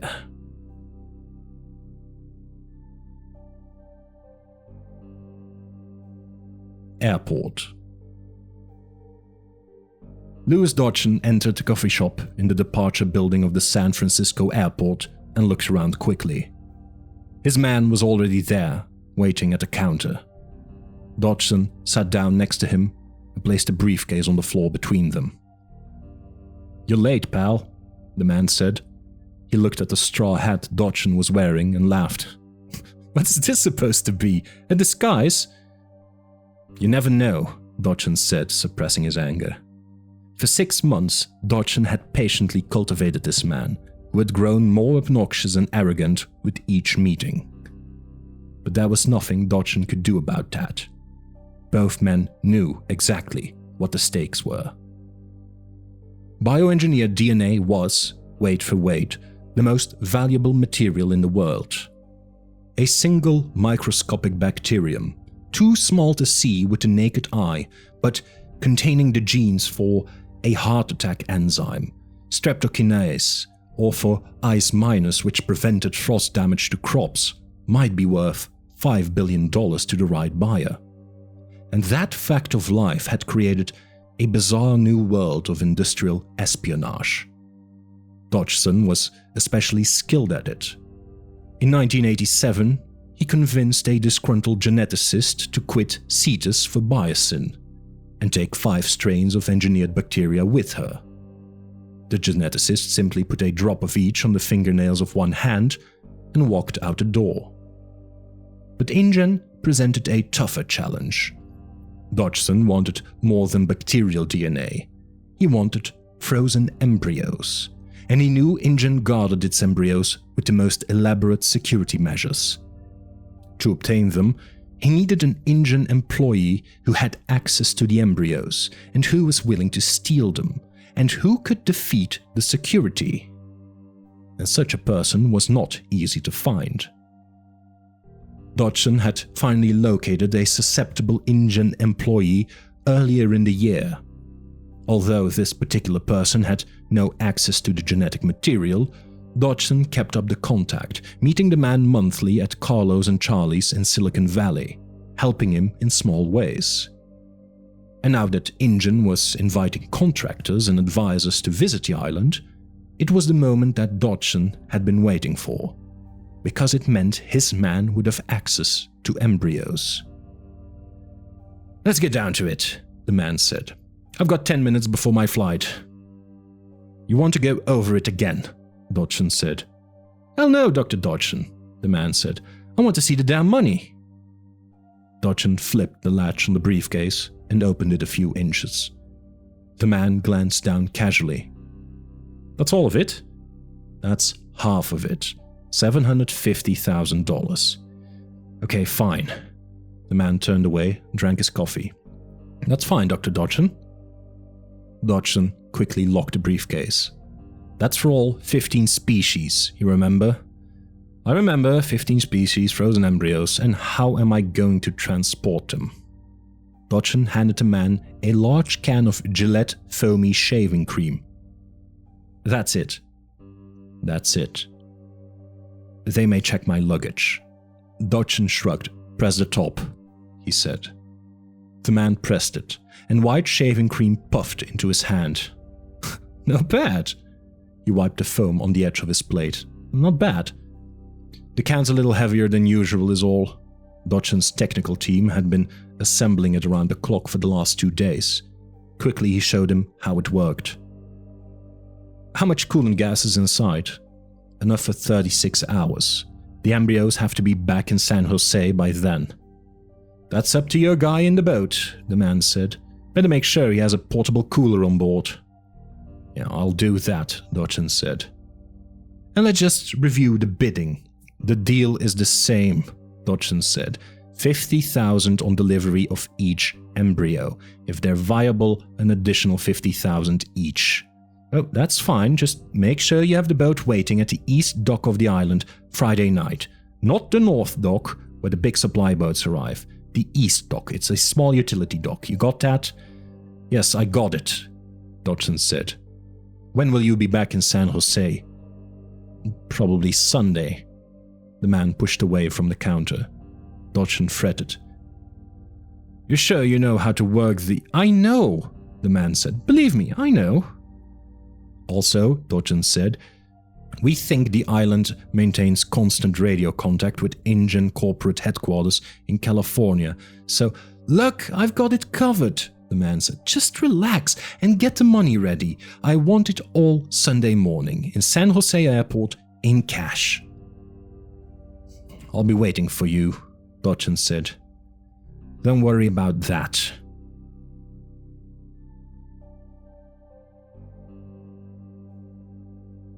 Malcolm. Shortly before midnight, he stepped on the plane at the Dallas airport. A tall, thin, balding man of 35, dressed entirely in black. Black shirt, black trousers, black socks, black sneakers. Ah, Dr. Malcolm, Hammond said, smiling with forced graciousness. Malcolm grinned. Hello, John. Yes, I'm afraid your old nemesis is here. Malcolm shook hands with everyone, saying quickly, Ian Malcolm, how do you do? I do maths. He struck Grant as being more amused by the outing than anyone else. Certainly Grant recognized his name. Ian Malcolm was one of the most famous of the new generation of mathematicians who were openly interested in how the real world works. These scholars broke with the cloistered tradition of mathematics in several important ways. For one thing, they used computers constantly, a practice traditional mathematicians frowned on. For another, they worked almost exclusively with nonlinear equations in the emerging field called chaos theory. And for a third, they appeared to care that their mathematics described something that actually existed in the real world. And finally, as if to emphasize their emergence from academia into the world, they dressed and spoke with what one senior mathematician called a deplorable excess of personality. In fact, they often behaved like rock stars. Malcolm sat in one of the padded chairs. The stewardess asked him if he wanted a drink. He said, Diet Coke, shaken, not stirred. Humid Dallas air drifted through the open door. Ellie said, Isn't it a little warm for black? You're extremely pretty, Dr. Sattler, he said. I could look at your legs all day. But no, as a matter of fact, black is an excellent color for heat. If you remember your black body radiation, black is actually best in heat, efficient radiation. In any case, I wear only two colors, black and gray. Ellie was staring at him, her mouth open. These colors are appropriate for any occasion, Malcolm continued. And they go well together. Should I mistakenly put on a pair of gray socks with my black trousers? But don't you find it boring to wear only two colors? Not at all. I find it liberating. I believe my life has value and don't want to waste it thinking about clothing, Malcolm said. I don't want to think about what I will wear in the morning.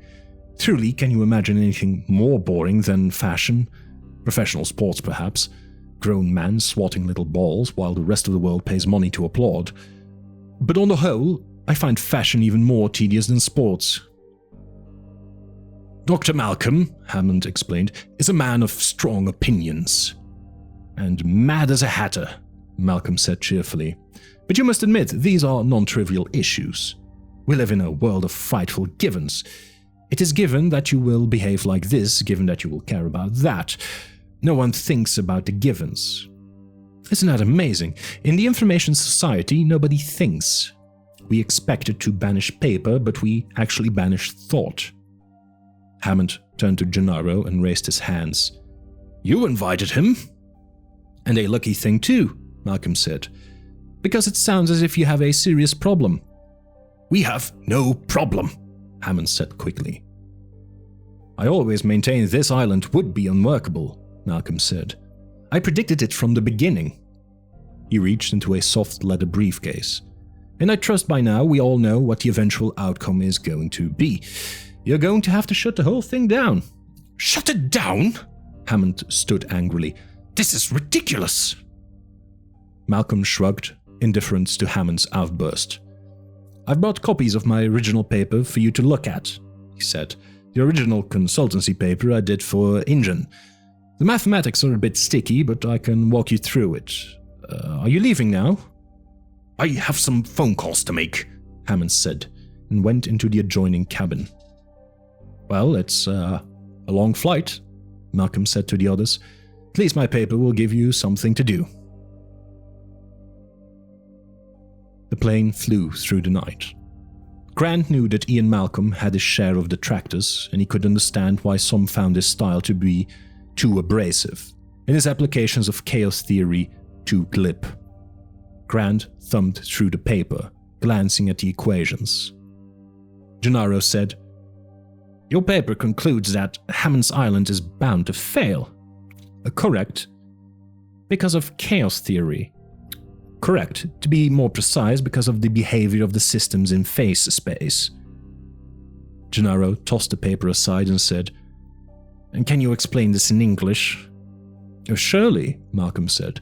Let's see where we have to start. You know what a nonlinear equation is? No. Strange attractors? No. All right, Malcolm said. Let's go back to the beginning.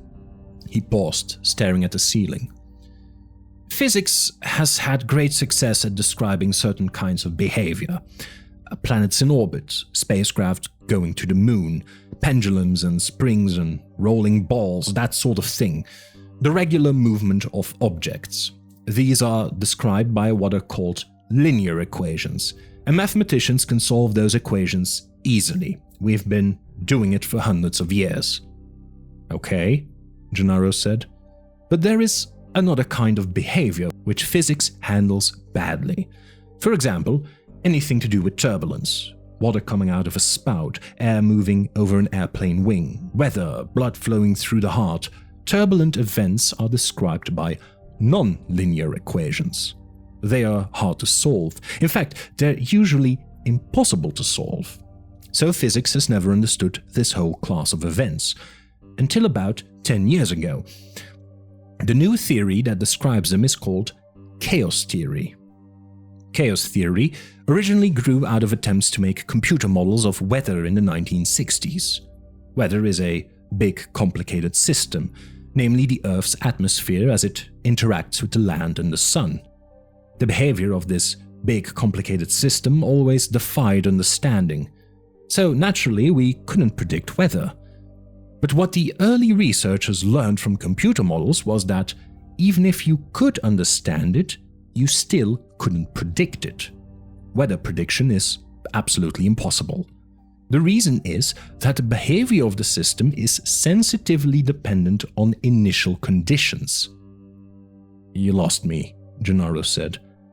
If I use a cannon to fire a shell of a certain weight at a certain speed and a certain angle of inclination, and if I then fire a second shell with almost the same weight, speed and angle, what will happen? The two shells would land at almost the same spot? Right, Malcolm said. That's linear dynamics. Okay, but if I have a weather system that I start up with a certain temperature and a certain wind speed and a certain humidity, and if I then repeat it with almost the same temperature, wind and humidity, the second system will not behave almost the same. it'll wander off and rapidly become very different from the first. Thunderstorms instead of sunshine. That's nonlinear dynamics. They are sensitive to initial conditions.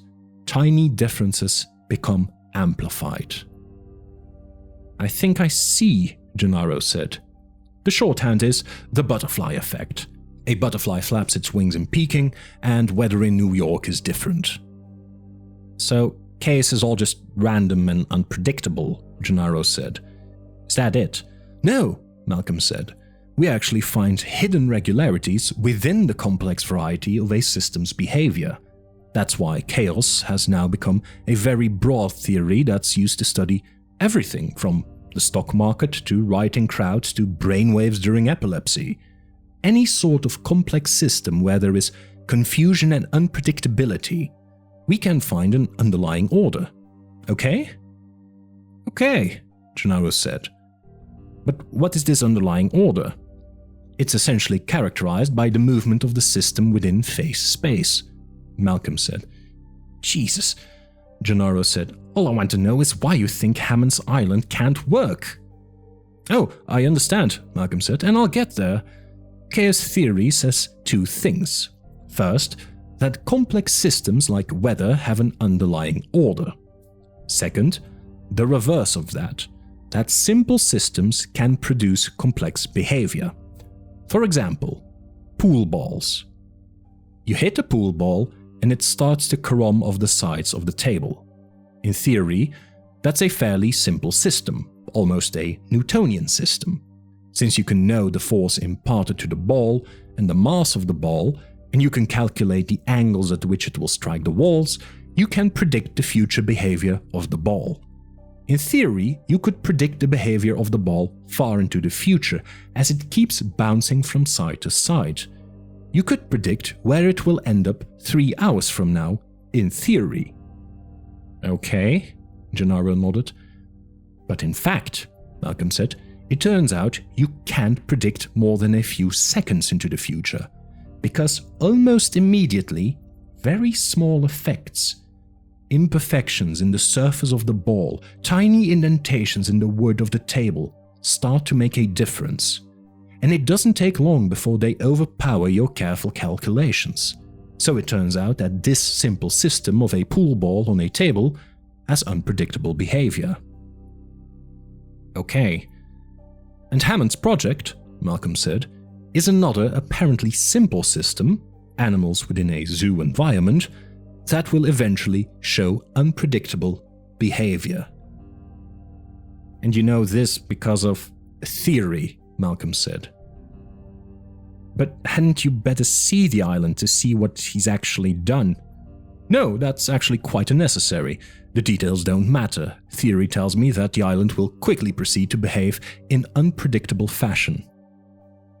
And you're confident in your theory? Oh yes, Malcolm said. I am totally confident. He sat back in the chair.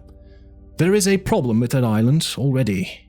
It is an accident waiting to happen.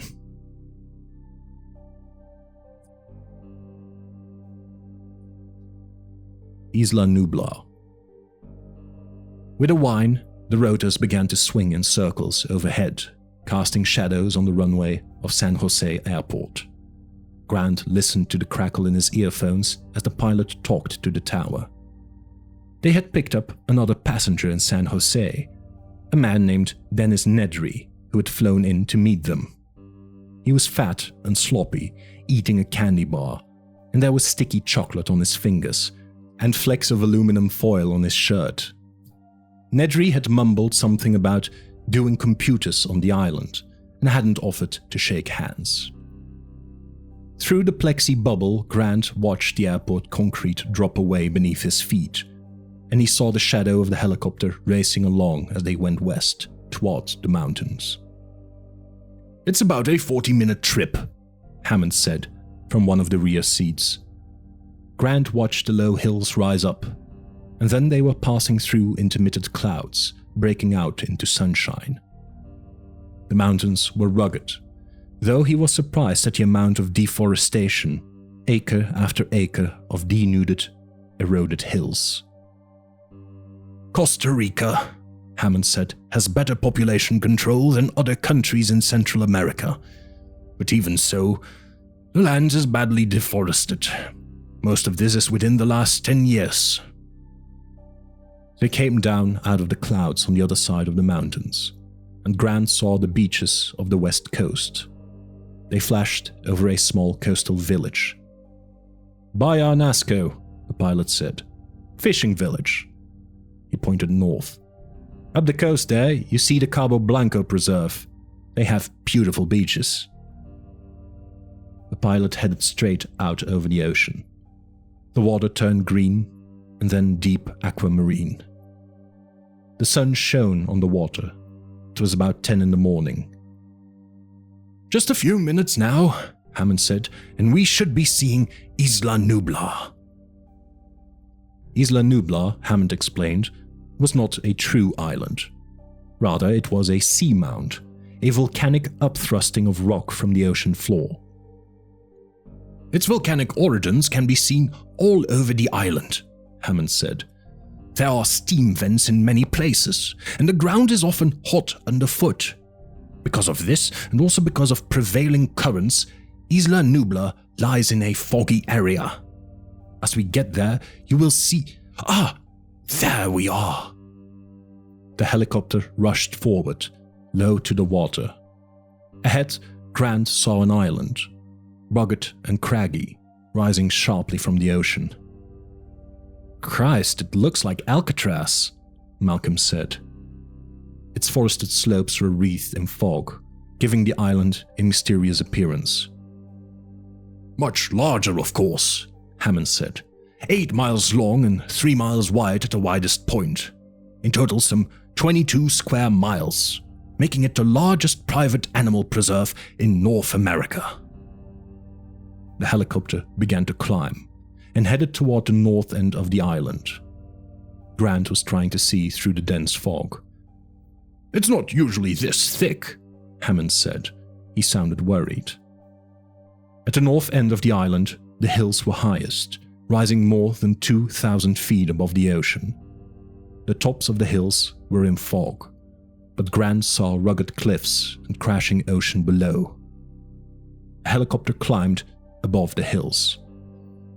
"Unfortunately," Hammond said, "we have to land on the island. I don't like to do it because it disturbs the animals, and it's sometimes a bit thrilling." Hammond's voice cut off as the pilot said, "Starting our descent now. Hang on, folks." The helicopter started down, and immediately they were blanketed in fog. Grant heard a repetitive electronic beeping through his earphones, but he could see nothing at all. Then he began dimly to discern the green branches of pine trees reaching through the mist. Some of the branches were very close. "How the hell is he doing this?" Malcolm said, but nobody answered. The pilot swung his gaze left, then right, looking at the pine forest. The trees were still close. The helicopter descended rapidly. "Jesus!" Malcolm said. The beeping was louder. Grant looked at the pilot. He was concentrating. Grant glanced down and saw a giant glowing fluorescent cross beneath the plexi bubble at his feet. There were flashing lights at the corners of the cross. The pilot corrected slightly and touched down on a helipad. The sound of the rotors faded and died. Grant sighed and released his seatbelt.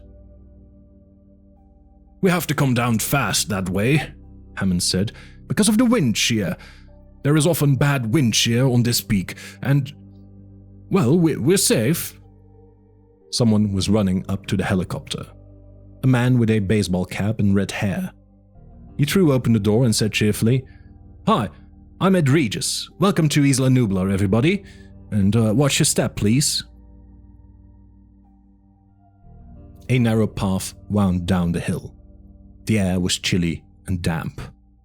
As they moved lower, the mist around them thinned, and Grant could see the landscape better. It looked, he thought, rather like the Pacific Northwest, the Olympic Peninsula. "That's right," Regis said. "Primary ecology is deciduous rainforest. rather different from the vegetation on the mainland, which is more classical rainforest. But this is a microclimate that only occurs at elevation on the slopes of the northern hills. The majority of the island is still tropical. Down below, they could see the white roofs of large buildings nestled among the planting. Grant was surprised. The construction was elaborate. They moved lower out of the mist, and now he could see the full extent of the island stretching away to the south. As Regis had said, it was mostly covered in tropical forest. To the south, rising above the palm trees, Grant saw a single trunk with no leaves at all, just a big, curving stump. Then the stump moved and twisted around to face the new arrivals. And Grant realized that he was not seeing a tree at all. He was looking at the graceful curving neck of an enormous creature rising 50 feet into the air. He was looking at a dinosaur.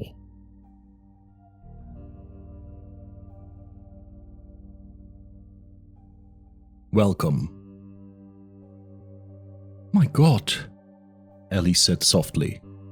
They were all staring at the animal above the trees. My God. Her first thought was that the dinosaur was extraordinarily beautiful. Books portrayed them as oversized, dumpy creatures, but this long-necked animal had a gracefulness, almost a dignity, about its movements. And it was quick. There was nothing lumbering or dull in its behavior. The sauropod peered alertly at them and made a low, trumpeting sound, rather like an elephant. A moment later, a second head rose above the foliage, and then a third, and a fourth. My God, Ellie said again. Gennaro was speechless. He had known all along what to expect. He had known about it for years, but he had somehow never believed it would happen, and now he was shocked into silence. The awesome power of the genetic technology, which he had formerly considered to be just so many words in an overwrought sales pitch, the power suddenly became clear to him. These animals were so big. They were enormous, big as a house, and so many of them. Actual damn dinosaurs, just as real as you could want. Gennaro thought, "We are going to make a fortune on this place. A fortune." He hoped to God this island was safe. Grant stood on the path on the side of the hill with the mist on his face, staring at the grey necks craning above the palms. He felt dizzy, as if the ground was sloping away too steeply. He had trouble getting his breath, because he was looking at something he had never expected to see in his life.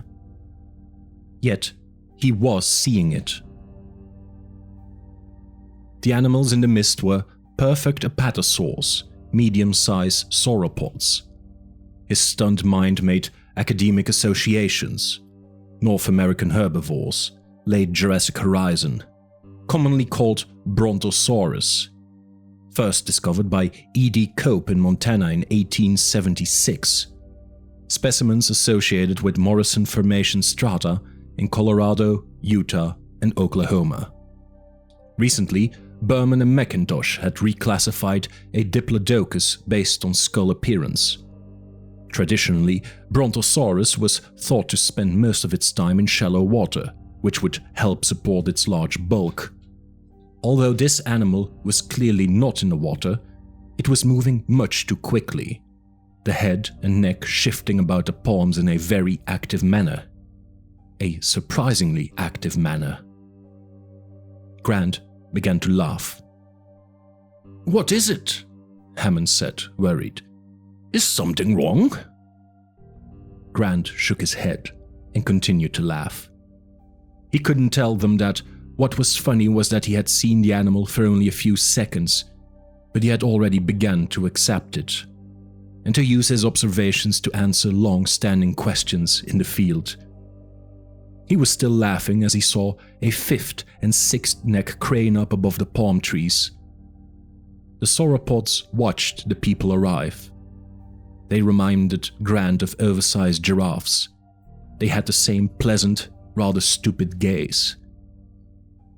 I take it they're not animatronic, Malcolm said. They're very lifelike. Yes, they certainly are, Hammond said. Well, they should be, shouldn't they? From the distance, they heard the trumpeting sound again. First, one animal made it, and then the others joined in. That's their call, Ed Regis said, welcoming us to the island. Grant stood and listened for a moment, entranced. You probably want to know what happens next, Hammond was saying, continuing down the path. We've scheduled a complete tour of the facilities for you and a trip to see the dinosaurs in the park later this afternoon. I'll be joining you for dinner and will answer any remaining questions you may have then. Now, if you'll go with Mr. Regis. The group followed Ed Regis toward the nearest buildings. Over the path, a crude, hand-painted sign read, "Welcome to Jurassic Park."